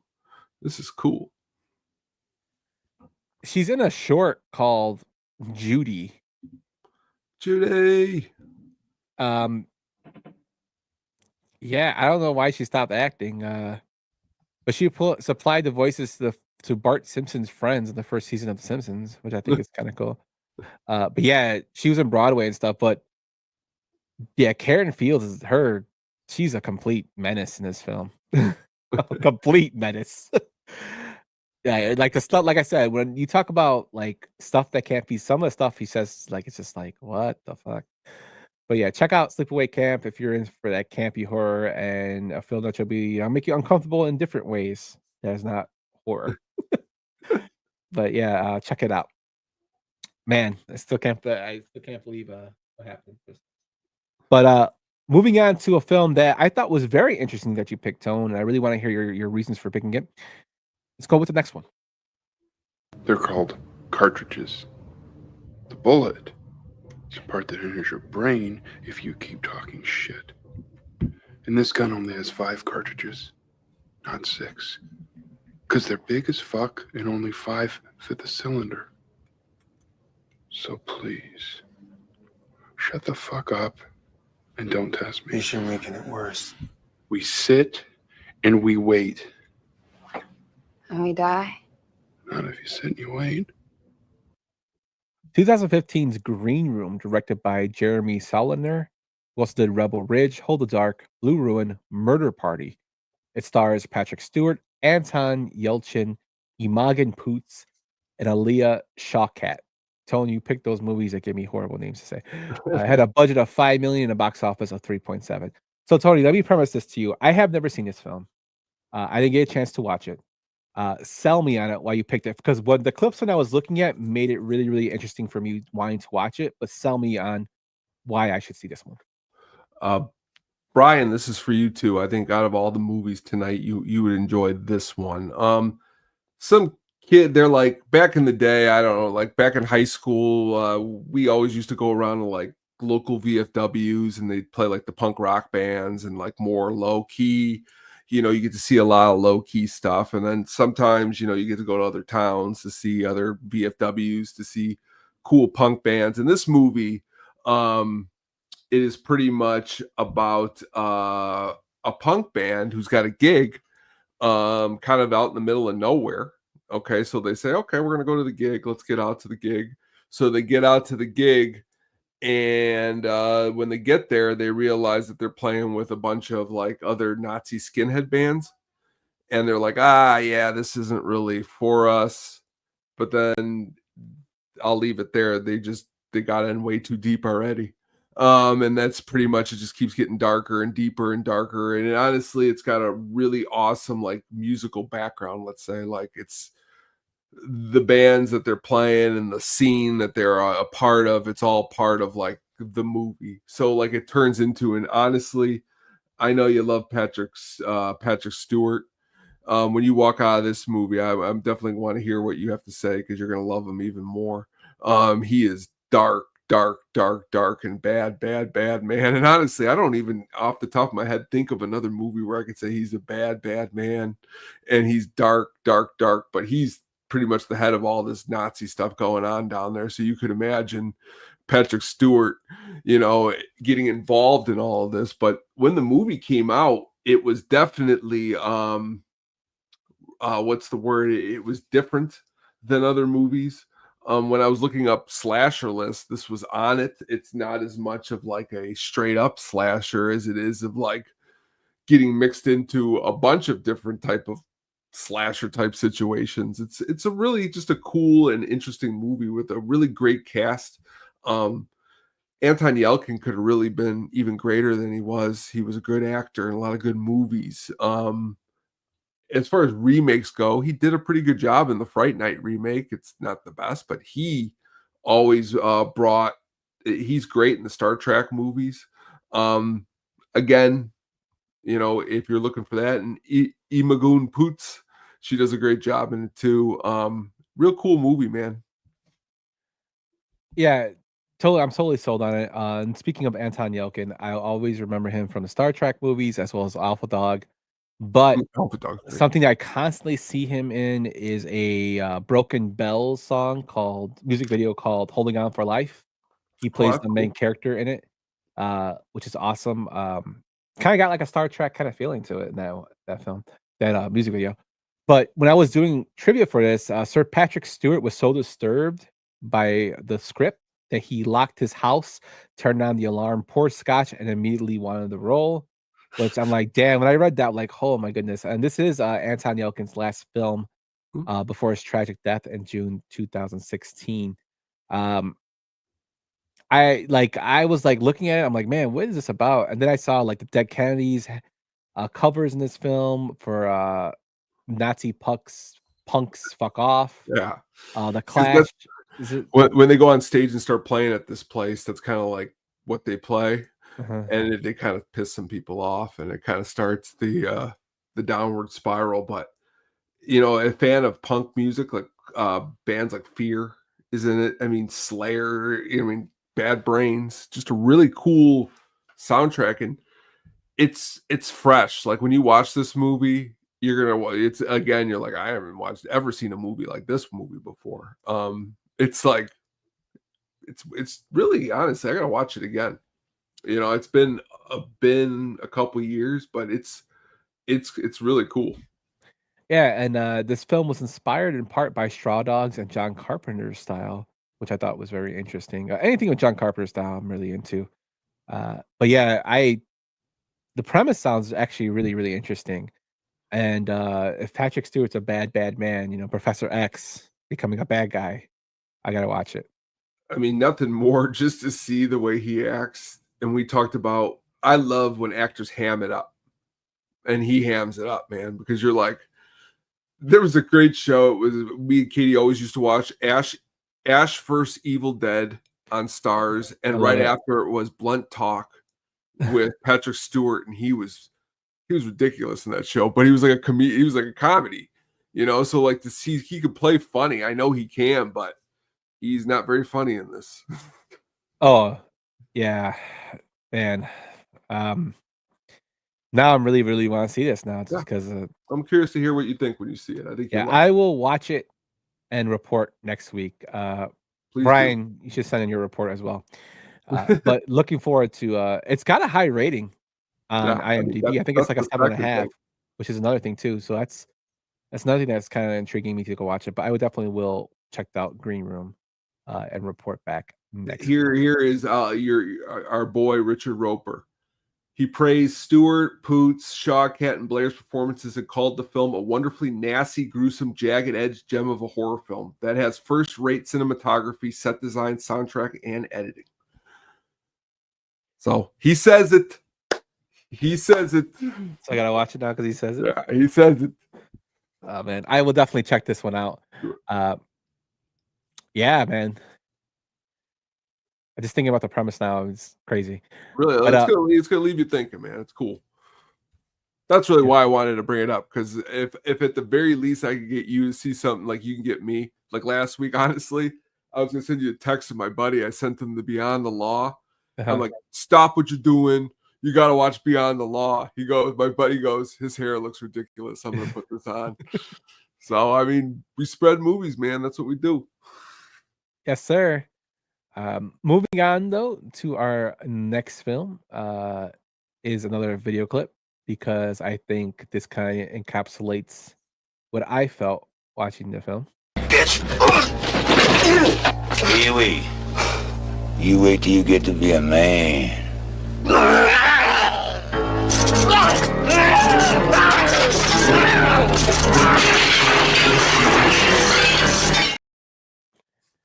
The Hills Have Eyes, 1977, directed by Wes Craven, who did A Nightmare on Elm Street, Shocker, New Nightmare, and Scream 1, 2, and 3. The film stars Susan Lanier, Robert Houston, John Stedman, and Michael Berryman, and it had a budget of $230K. IMDb did not list the box office for this film. So this was inspired. This film was basically inspired by Wes Craven, by a real life incident where locals in Nevada threatened to kill him and hide his body in a salt mine, which I think is pretty crazy. This, like I said, Wrong Turn got its inspiration from this, and a lot of stuff in there from this film can be kind of shown as a homage. There's a lot of shit in here that's very, very I would say disturbing. And it disturbed me as a kid. The remake, I think, tried to grasp onto it. It was basically a straight remake. It was not really too much differing besides the character, some certain characters. But I always thought the characters in this looked creepier than the remake and new updated ones. And that's because of Michael Berryman. Like, Michael Berryman is fucking weird looking. I mean, good guy. Heard he's an awesome man, but he was born without sweat glands. And that kind of gets to his unique look in the film. And reading about this, they filmed this in like 100-degree weather, and this guy has no sweat glands, and he's still like worked it out as a champ. He still felt his character's name is Pluto, which I was like, what the hell? And then with him and the other character in the film where he tells him you gotta be a man, and then there's something horrible happens after that. Is it goes apeshit because he's being made fun of. The way he looked with his sharp and jagged teeth always like creeped me out too, because these people are just basically watching this family that got stranded and taking advantage of them and raping them and basically trying to kill them.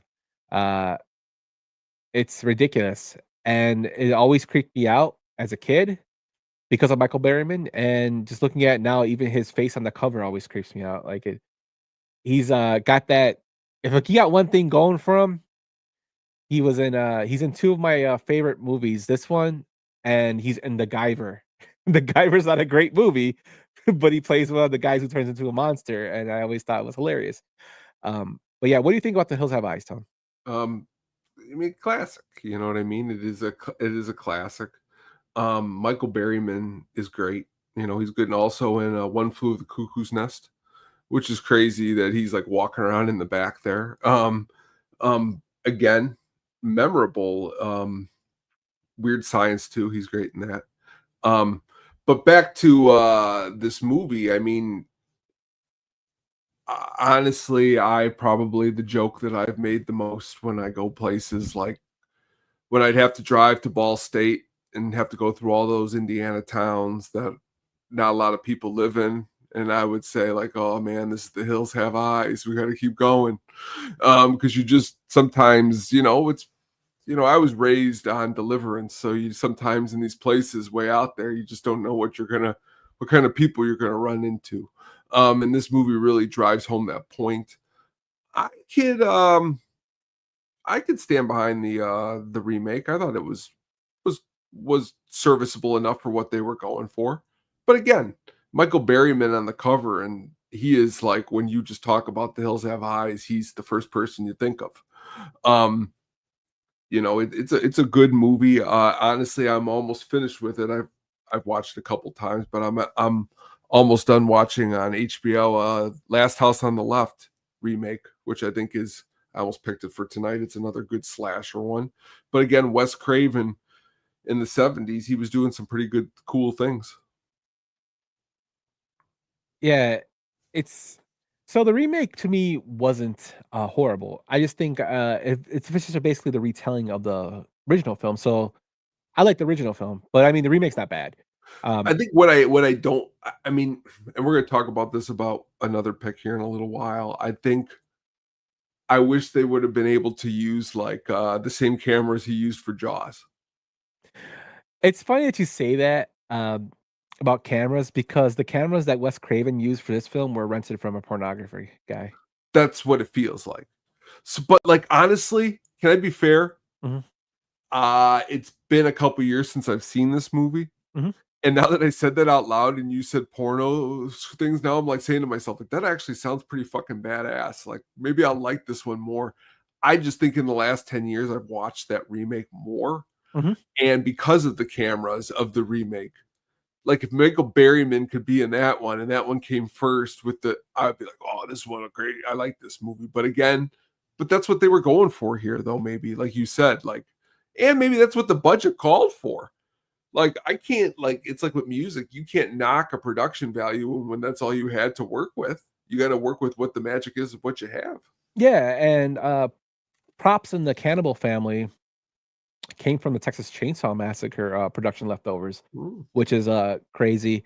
One thing that I did like when I was doing research for this, and I do always the trivia points that I put in our notes. Susan Lanier, her character wasn't dirty enough to Wes Craven's liking. He basically made her even more dirty because he said, "You've been in the desert. You have to be dirtier." And that to me just shows you what kind of director Wes Craven is. I mean, this is not an Oscar-winning masterpiece of a film, but he cared so much about it. He tried to get rid of continuity and made it like, you got to be dirty. You're in the desert. Like, which to me is pretty crazy that he put that much detail into, and people would think, oh, this is a B movie or it's not gonna make a lot of money. But him, he didn't give a shit. It was his art, and he wanted to make sure it was correctly done, which I think is awesome. Shout out to Dee Wallace too. Mhm. I mean, she's in a lot of horror movies like The Howling Yeah. and Stepford Wives and Cujo and The Frighteners and Lords of Salem. But again, it's cool to E.T. It's cool to. I always love in these movies too because you got actors in it. Like I said, you could see in other movies. Yeah, and speaking of the desert temperatures, they swung from 120 Fahrenheit in the daytime to 30 degrees Fahrenheit in the night. So it was horrible for the crew, and man, I've been out in the sun all day, and then it's gotten cold, like the way your skin feels after sunburnt, and then it's cold. It's like hell. Man, I feel bad for Michael Berryman, but because he has a condition where he doesn't have sweat glands. But yeah, totally creepy film. A lot of it, again, I don't know if it can be made today. There's some uncomfortable scenes in it, but it's raw. It's still kind of creepy. Michael Berryman's the worst part of the film. Well, as far as the character, though there's a lot of worse, good, bad part of it. Yeah, this film was rated X, and Wes Craven had to cut some of it to get down to an R. So that tells you about it. But if you've seen the remake, check out the original and see where the remake got its inspiration from. But with that tone, let us move on to your next film.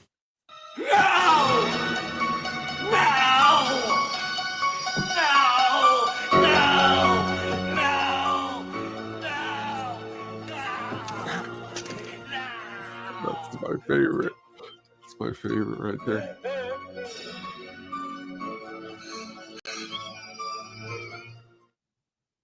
Halloween 4, The Return of Michael Myers, directed by Dwight H. Little, who did Murder at 1600, Marked for Death, Rapid Fire, and The Phantom of the Opera remake. It stars Donald Pleasence, Ellie Cornell, Danielle Harris, George P. Wilbur, and Beau Starr. It had a budget of $5 million and a box office of 17.7. Tone, tell me about Halloween 4. Where was Mr. Pleasance's Oscar? I mean, to be frankly honest, he is awesome in this movie. And when I mean awesome, it's back to the campy ridiculousness, the questioning. I like this movie a lot. If you asked me back when I first started watching all these movies, I watched this one a lot more than the first one. This one was on TV a lot more. This one just was the one that I watched a lot. And 5. I actually still have my VHS of 5 like I had when I was like 10. And I had all these buddies that were like, you got the Halloween 5? Can we come over to your house and watch it? It was like it was ridiculous that this is why people wanted to come over to watch this. But this movie I think it's fun. Is it great? No. But is it fun and cheesy? Heck yeah. And is it when I got one of my first, crushes, a couple crushes in this movie? Yeah. You can just name all of the female leads in this movie, and I was like, I thought they were pretty awesome back in the day. As 8 years old. But again, fun movie. I like the beginning. My favorite thing is that whole scene at that fucking garage when he comes and like Loomis goes there and they're actually at the garage at the same time. And he just like gets in the truck and barrels out of there. It's just ridiculous, man. The movie's pure ridiculousness. Donald Pleasance, though, to think that this guy, they were able to cast him in this movie. That's where I think the remakes and the sequels, they all fluttered because they did not have Mr. Pleasance in them. I will definitely agree with that. I think his character adds a lot to the story. As a person who saw like the evil of Michael and basically tried to keep him locked up because he saw how evil he was, even though he tried to help him at first. This film was made because they released Halloween 3. Now, Halloween was always intended to be a different story each film. Carpenter didn't like that they made him do a sequel to the first one, so he wrote the sequel most of the time drunk, and he filmed it, which I like the sequel of Halloween 2. And then Halloween 3 was made because it was more of the following of let's do a different film for like make it like a series of films, different plot.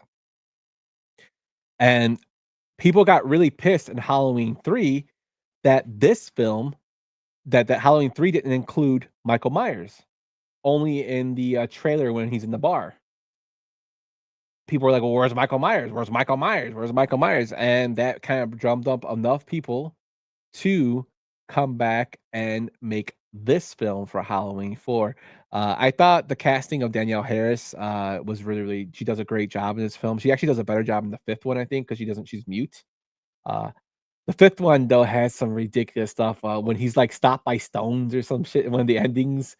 Donald Pleasance is like over the top, and I love it. That's what one of the things I loved about this film is that he's just over the top. You're bringing back Michael Myers because fans wanted it, and it turned out is it a great film? No, but it was kind of cool seeing him come back for this movie.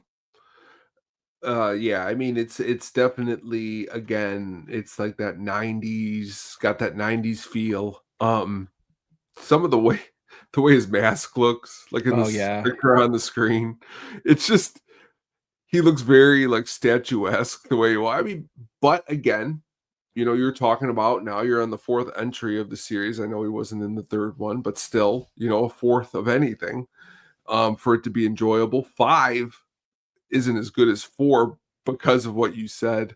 I am always pissed off. I hated because I've watched 5 so many times. I was hoping whatever that entity was or the thing in the jail cell, it was going to be like the super cool. It was fucking stupid. It really was upsetting. 6 is really bad. Paul Rudd. Oh yeah, bad. But as far as just fun and having, I like the ending of this movie. I thought the way they ended this one. But again, the way they end this movie, and then they should have just went maybe in 5 and made her the killer. Yeah. Instead, they made her like, oh, she just is scarred from what happened on that 4. I get what they were doing. I know. Like they were trying to make it seem that like Pleasant's whole thing was he didn't want Michael's evil to affect her. Like, and then that's why he screams at the end because he realizes that she's evil just like Michael. Like it's like a sickness and it's inside of her, and that's why he screams the no. What about in part 5 at the beginning when Michael like climbs out of that shed into he's like on his stomach and he climbs down into the river or whatever because he's like that guy's like helping him. I think I was just upset in 5 because Billy was taking my girl from me and I wanted to save her in the movie, and it just really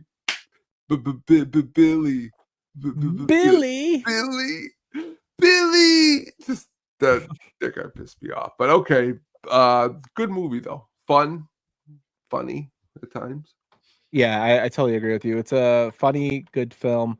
Again, it's just made because people got pissed that Michael Myers was in part 3, and Donald Pleasance was the only person to come back from the first 2 films.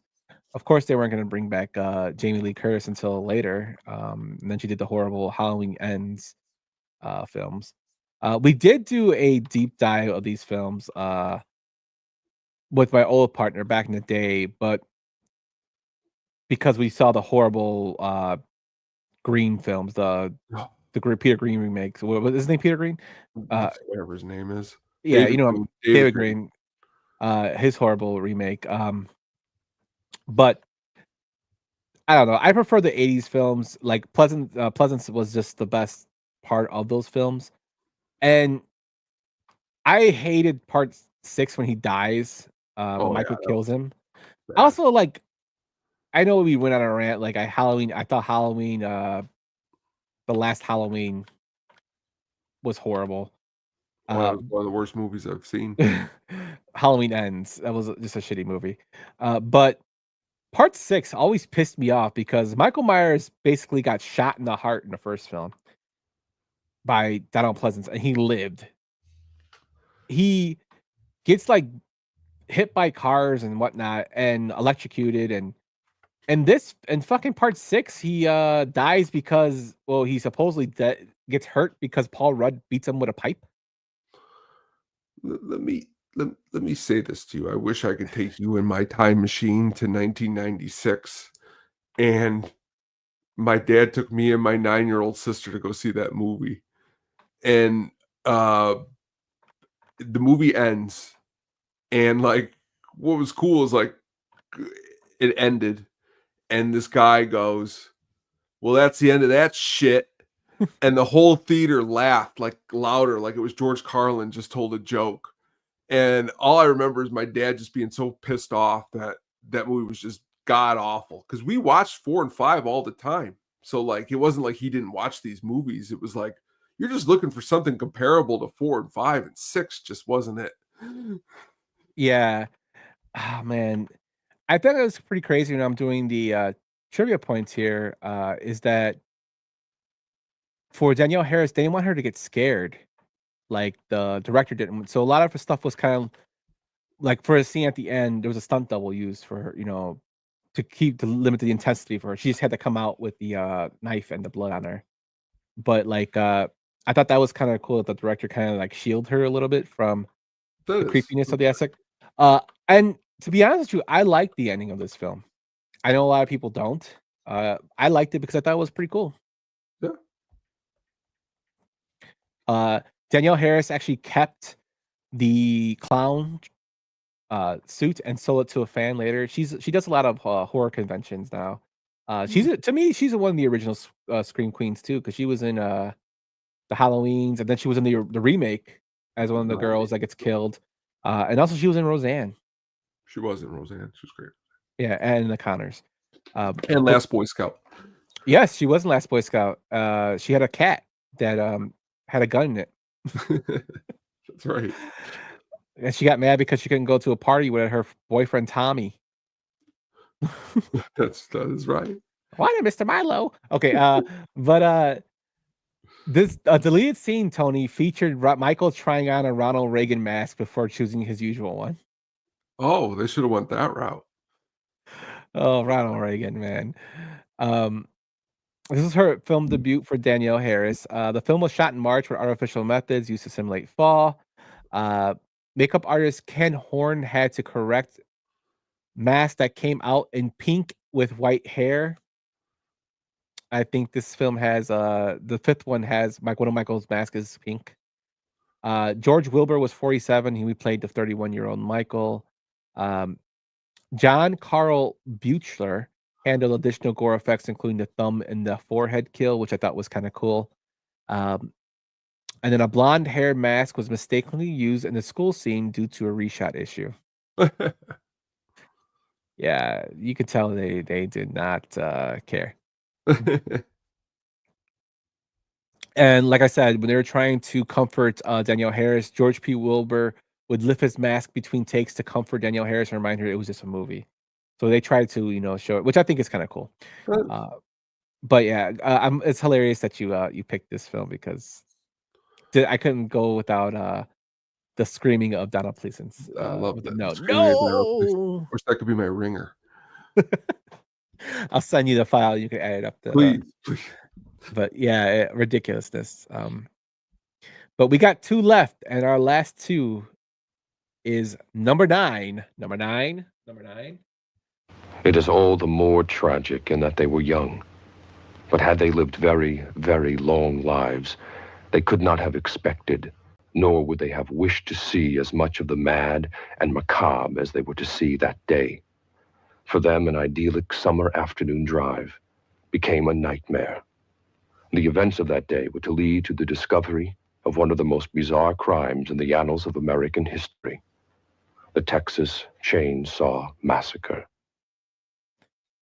Well, he already said the name of the film. It was released in 1974, directed by Tobe Hooper, who did the Texas Chainsaw Massacre 2, Toolbox Murders, Jin. Supposedly he did this movie called Poltergeist, but there's a lot of debate on that. Life Force, The Fun House, and the TV version of Salem's Lot, which I really enjoyed. So I picked this film because when you talk slashers in the summer, you cannot not talk about one of the OGs, the person that started the slasher franchise in terms of so many ways, to a new level, in my opinion. It was based off a true story, is what I remember all the posters used to say, even though it's loosely based on a Gein. It was just a creepy ass film when I first watched it, with Leatherface, the main character, or Junior, as they call him, with this cannibalistic family that barbecues their kills. The characters in it just freaked me the hell out. The hitchhiker was weird looking when he talks about head cheese. I almost used the head cheese. My brother makes good head cheese.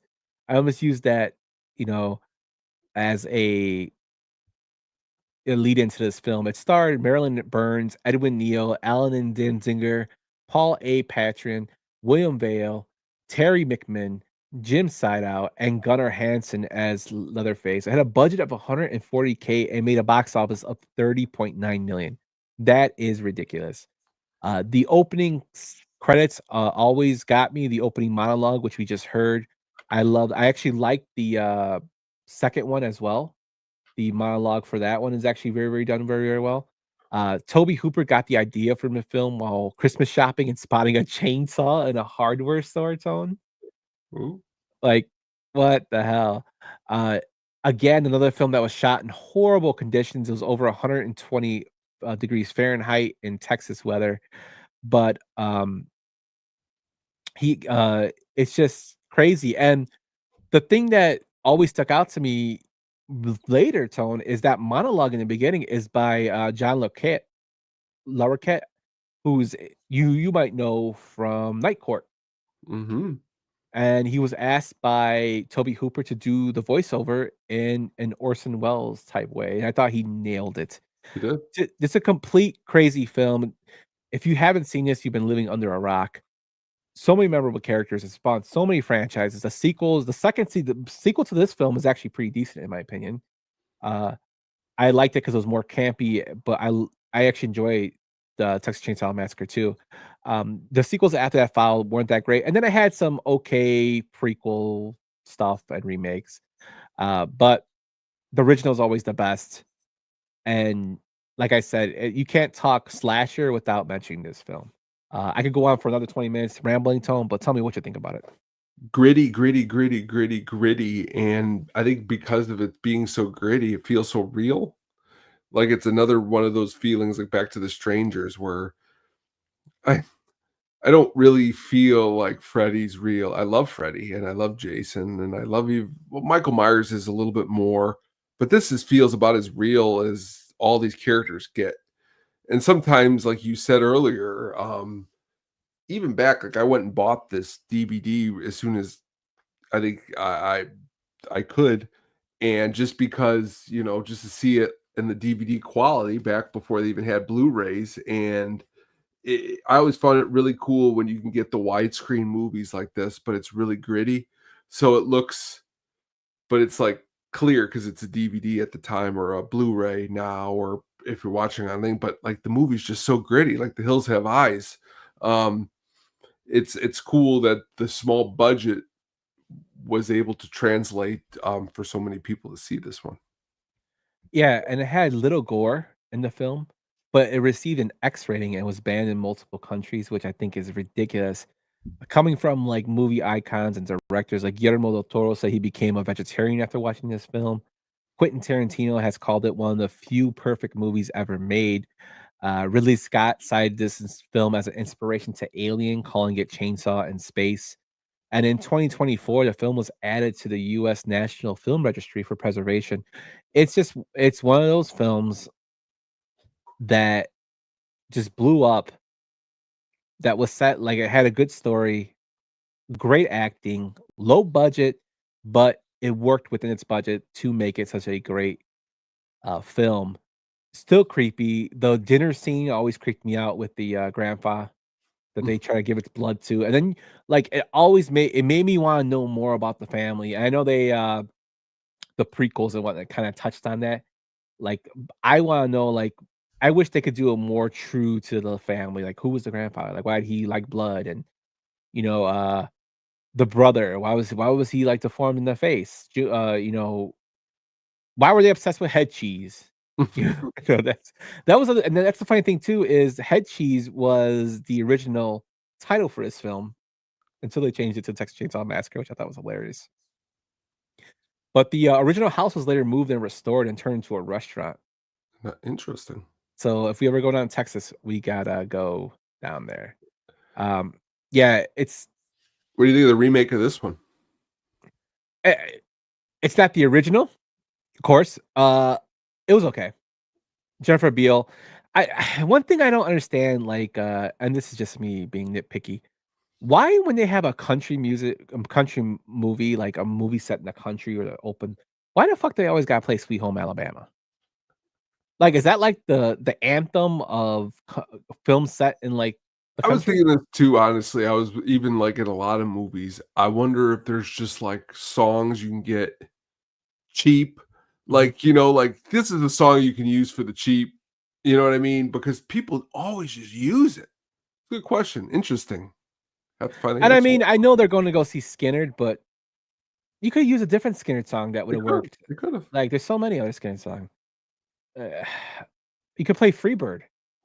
It's true. But I It would don't have know. been ironic because they weren't going to be so free pretty soon. Yeah. It cracks me up because when he's driving, when what's his name? The drill sergeant from Full Metal Jacket. Harley Ermey, yeah. Harley Ermey, he's driving him, the kid, around. He's like, "Where are you going? Where are your guys heading?" He's like, "Oh, we're going to a concert." He's like, "Who?" He's like, "Skinner." He's like, "Hell, I like Skinner." He's like, "Yeah, you can have the tickets." And he like smashes his head against the chair.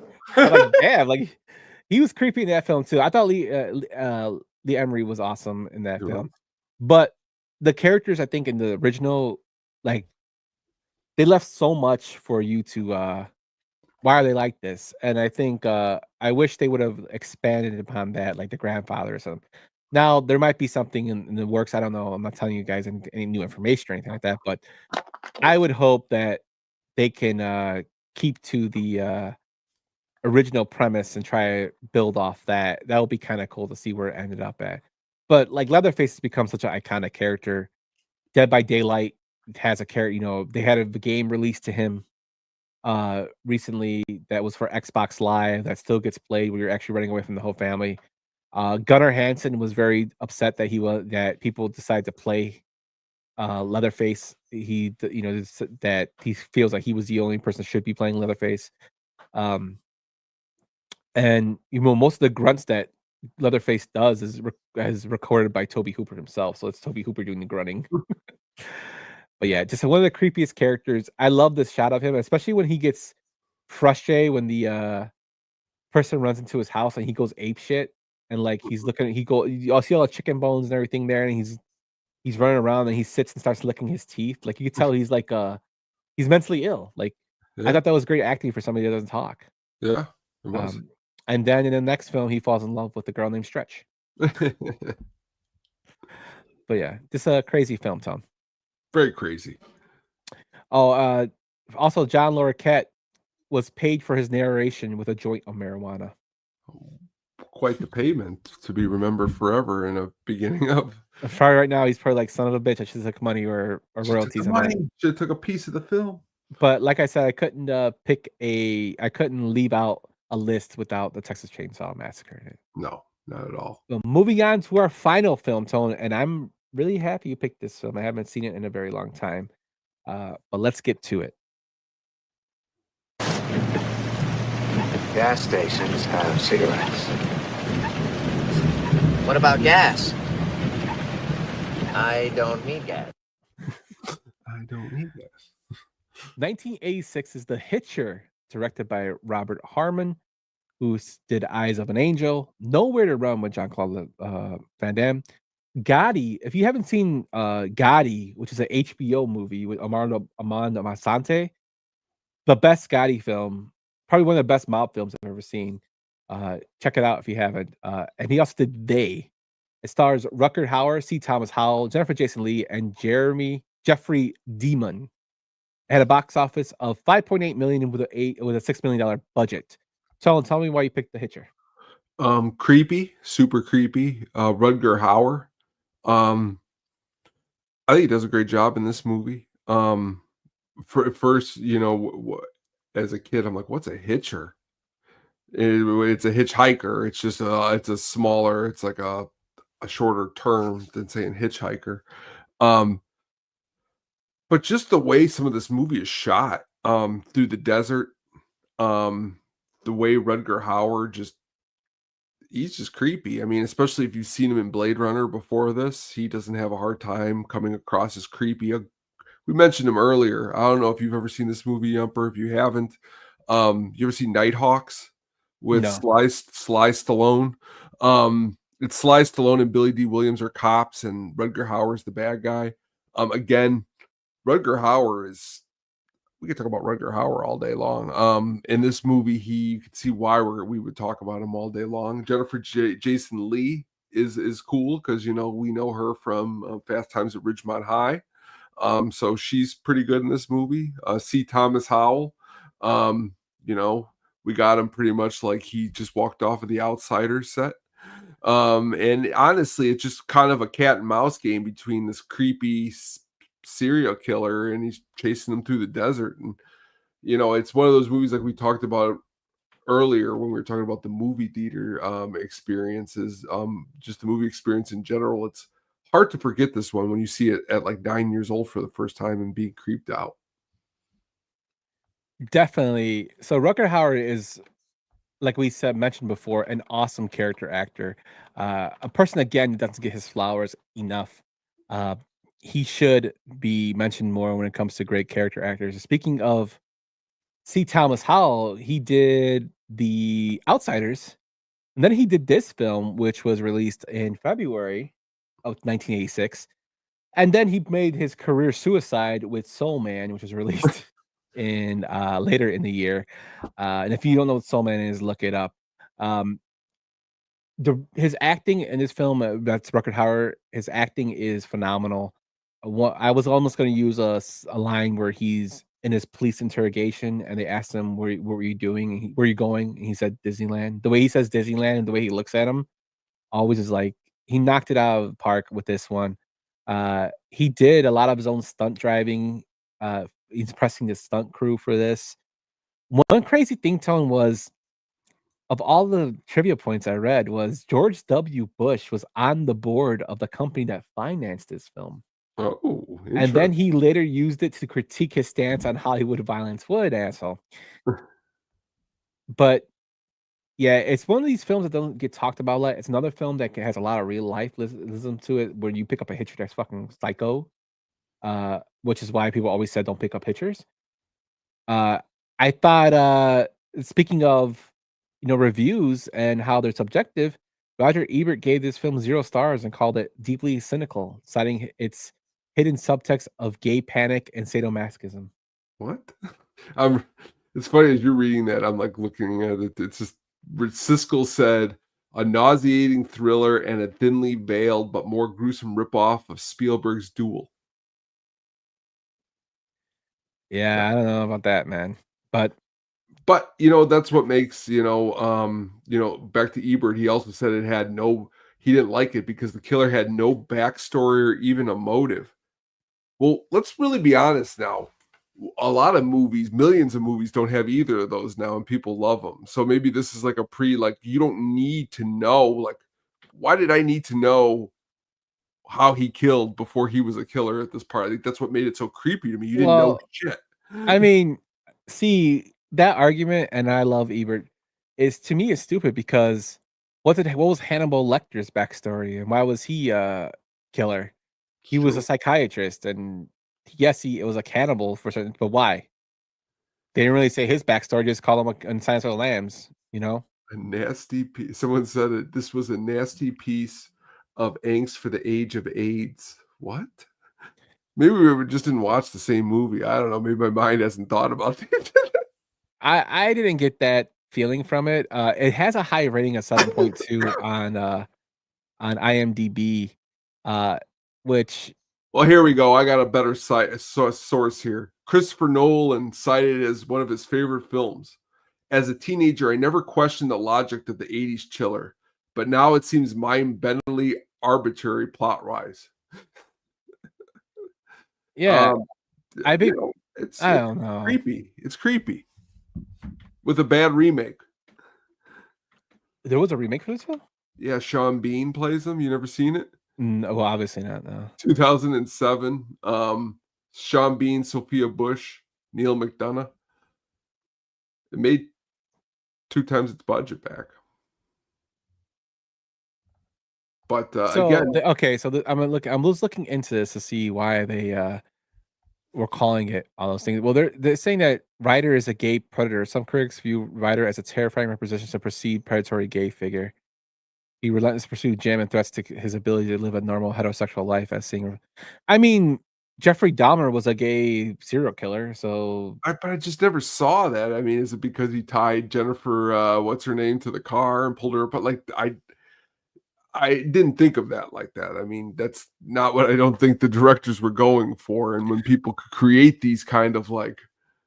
It says here, Ryder as a representation of Jim's repressed sexuality. Another interpretation suggests that Ryder might represent Jim's own unrepressed or unexplored sexuality, and his violent confrontation with Ryder is seen as a battle against his inner demons. I think you're kind of go digging a little too deep on that one, my man. Well, it's like those when we do the thoughts after the movie, when people can just sit and write, you could just write. Yeah, when we do the theories. Yes, that's like it's just a theory. Okay, it's not true, but hey, it's interesting though. That's what I'm glad you shared it. Yeah, I don't know. The guy who wrote it, his name is Eric Red, which I always thought that was funny because his last name is Red. But if you haven't seen it, check out The Hitcher. It's that part with Jennifer Jason Leigh is. It is. It's ridiculous. Again, it was another film that had an X rating, but they removed some parts from it to get below that. And again, this is before C. Thomas Howell decided to commit career suicide with Soul Man. It's true. What the hell made him think about doing Soul Man? Like, what made reading that even in the 80s? What that made you think that was going to be a good film? Like, I don't understand that. Like, what made you think like, oh, I'm gonna be 10, I'm African American, like for a film? That's like the stupidest shit I ever heard in my life. Well, there's a whole lot of people that go into that. We could start with the director, Stephen Miner, who directed a couple Friday the 13th movies, H2O, Lake Placid, Day of the Dead. Why was the script even greenlit? You know what I mean? There's a whole lot. We can go into it in a later time. Yeah, it's so stupid. But and to be fair, it made 10 times its budget back. So I mean, yeah, but what it is it's back to what you said again. This was a time period where people didn't really say anything about this. Now that it's because this movie used to play on Comedy Central all the time too. Now, Comedy Central, if it was around, you think they'd play Soul Man? No. So again, things changed. People's ideas changed, and it should never happen to begin with. But again, Leslie Nielsen's in it. Ray Don Chong is in it, who is African American. So again, James Earl Jones is in it too. James Earl Jones. So let's be really honest with each other. Again, they were. I mean, you know what I mean. It's a whole lot of different things. I don't know, man. I don't know. But that I'm gonna stop ranting about Soul Man. But that is our final movie of the night. We went through all slashers that we thought kind of coincide a little bit with the I Know What You Did Last Summer new release. Check it out if you haven't seen it. Let me know if it's getting good, guys. Tony, I know you're gonna see it, so you'll probably text me. Let me know. Any final thoughts, my man, before we move on? No, a lot of good movies covered tonight. Go back and check them all out. I was just thought in my mind the only movie that doesn't have a sequel, a prequel, or anything is Green Room that we discussed tonight. It's crazy. Yeah, I'm gonna watch it, and they're gonna make like 8 sequels. But thank you guys for checking this out. This was a fun one. Tone, we got some big news for our next show. Let me play our little coming soon intro to that, and you can tell the good folks of the listening world and viewing world of what we're going to be doing next. Let's get ready to rumble! Coming soon. Próximamente. Coming soon. Coming soon. All right, coming up, we got coming next week. We will be back next Friday, and we were going to be talking the 50th anniversary of Jaws. The poster right behind me, the classic. Had it on last night. The great Robert Shaw, Roy Scheider, Richard Dreyfuss. Chiefy. It's going to be good. You're might need a bigger boat. It's going to be great. Like dog's eyes. Yeah, literally looking forward to that. I know Jaws has been talked about a lot, but you know what? It's one of those films that started the summer blockbuster. It was a horror film that started the summer blockbuster. It has one of the best themes for a character by John Williams. Awesome. Also directed by Steven Spielberg, who might have done Poltergeist. But great setting. It made you afraid to go in the water. Gory, and it made sharks cool. Very true. So looking forward to doing our deep dive, and I'll look into some fan theories as well next week if I can find any good ones. With that, Tony, before we get to our final segment of the Sugar Baggies soundtrack pick of the week, just want to let everybody know, thank you so much for checking us out and watching, listening, reading, commenting, bantering with us on films, music, and all that good stuff. We really appreciate it. Heads up, Brian said he will be back soon. He's been really swamped at work for getting drafty in here. But Tony has been a man that has been on a mission, working and shelling out a lot of cool stuff. You just released a new Hookup on Music. Tone, tell us what it's about. We talked the brand new Deftones that just got released, and in movie soundtrack news, 9 Inch Nails just released a brand new song yesterday from the new Tron movie. I was a big fan of the last Tron when Daft Punk did the soundtrack. It's going to be pretty cool. This new one that's coming out, Trent Reznor and Atticus Ross are doing the soundtrack, so they put together a new 9 Inch Nails song for it. Sounds pretty good. Check that out. Talked a lot of other awesome stuff. This just really cool digging into. Lord Huron came out with a new album that's going to be on next week's episode. Also been digging through the James Bond film series. We just covered Thunderball, me and Adam. And honestly, a lot of ridiculousness in that film series to come. So tune into that. I really appreciate it. Awesome, my friend. And speaking of the Hookup on Music, we have a shop. I don't know if you heard, at sadisticpenguinstudios.com/shop. And there we have our new Hookup on Music sticker or decal, which I thought was a pretty cool design with for Tone. I love them. With our angry penguin with a guitar.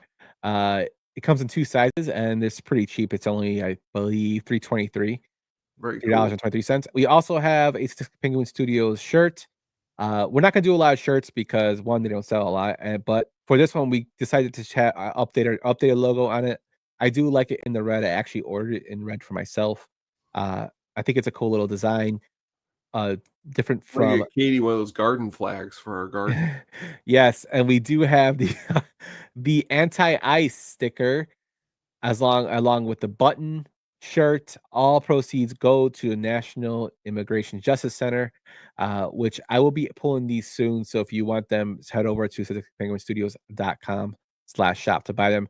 We also have the Andy Uguni sticker, which is based off our little plug that we throw in there. We have the I'm broke as hell, which kind of represents a lot of people. And we have a cool one that I was thinking about with MTV. And since we do a lot of Penguin stuff, I want my PTV, which I thought was pretty, yeah.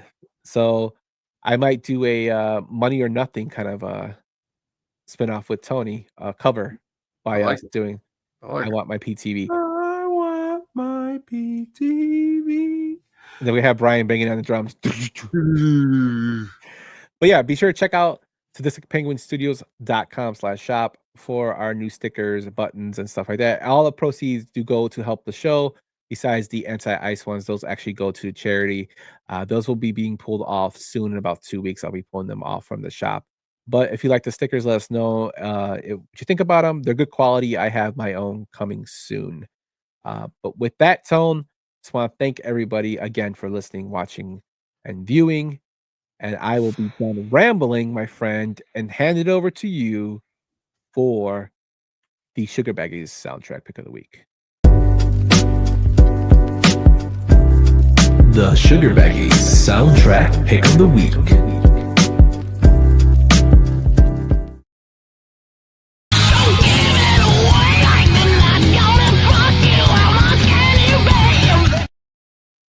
You brought the movie up earlier, and it's so shocking that you did, because I almost was going to give up that was my soundtrack pick of the week. End of Days. The End of Days soundtrack is my soundtrack pick of the week, released in 1999. Why was this soundtrack so special? Because, man, everyone was waiting for that new Guns N' Roses song that you just heard right there. It was like the big, big song, and boy, a lot of people were disappointed when they heard it, because it was industrial, and it didn't sound like the Guns N' Roses that they knew of. But when you look back at it, it is still pretty cool that Guns N' Roses was able to do that. They were able to go ahead and take that and add that into their whole entire spectrum. So, but digging into the soundtrack, which it's crazy, 26 years this year in November, it has been released. You had Korn starting it off with the Camel song. That song's pretty good. Everlast doing So Long. You had Limp Bizkit doing Crushed. You had The Prodigy doing Poison. Rob Zombie doing Super Beast, which ironically, when I was cutting lawn today, it was on the mix playlist. Power Man 5000, which if you did not know, that is Rob Zombie's brother is the singer of that band. Spider. They are, yep, they are on the same soundtrack. You have Eminem doing Bad Influence, Sonic Youth, Sugarcane, and boy, what an out-of-place band last is Creed, who's actually playing Alpine Valley tomorrow. So again, quite the soundtrack. It went all the way to 20 on the Billboard Top 200. Movie, not the best, not the worst. A few movies that Arnold Schwarzenegger dies in. Yeah, and I mean, it's dark. It's a dark film. But, you know, a soundtrack that mixes alternative metal, industrial rock, new metal, hip-hop, does a pretty good job, I think. Yep. Be sure to check it out. The film, and actually the soundtrack is really, really good. I'm glad you picked this one, my friend. It is kind of funny that I mentioned End of Days, but you cannot tell me Jack Black did not look like that guy. He does. And that's why I didn't want to be like, we're on the same page. I picked the soundtrack. But usually it's kind of funny that it ends up that way. But I went to go see his film in theaters, believe it or not. Hey, I don't blame you. But yeah, it was one of the first, like, Arnold Schwarzenegger dies at the end. Sorry, I spoiled it. It's 26 years old. Oh, well. But yeah, it ridiculous movie. But great soundtrack, my friend. Thank you. Well, that is our show. We are over the 2 hour and 20-minute limit. So, Cotton, you got some work to do to catch up, my friend. Want to shout out to everybody. Thank you again for watching. Shout out to my son. His birthday is Sunday. He turns the big ripo age of 9. Oh, happy birthday. So we will be celebrating that with family. And Tona, looking forward to discussing Jaws with you next week. Can't wait, my man. It's going to be a good time. All right, everybody. We'll see you next week, and peace out. Thanks for listening to the At the Show podcast, a Sadistic Penguin Studios production. Game over, man. It's game over. What the fuck are we gonna do now? What are we gonna do? Maybe we could build a fire, sing a couple of songs, huh? Why don't we try that? Do you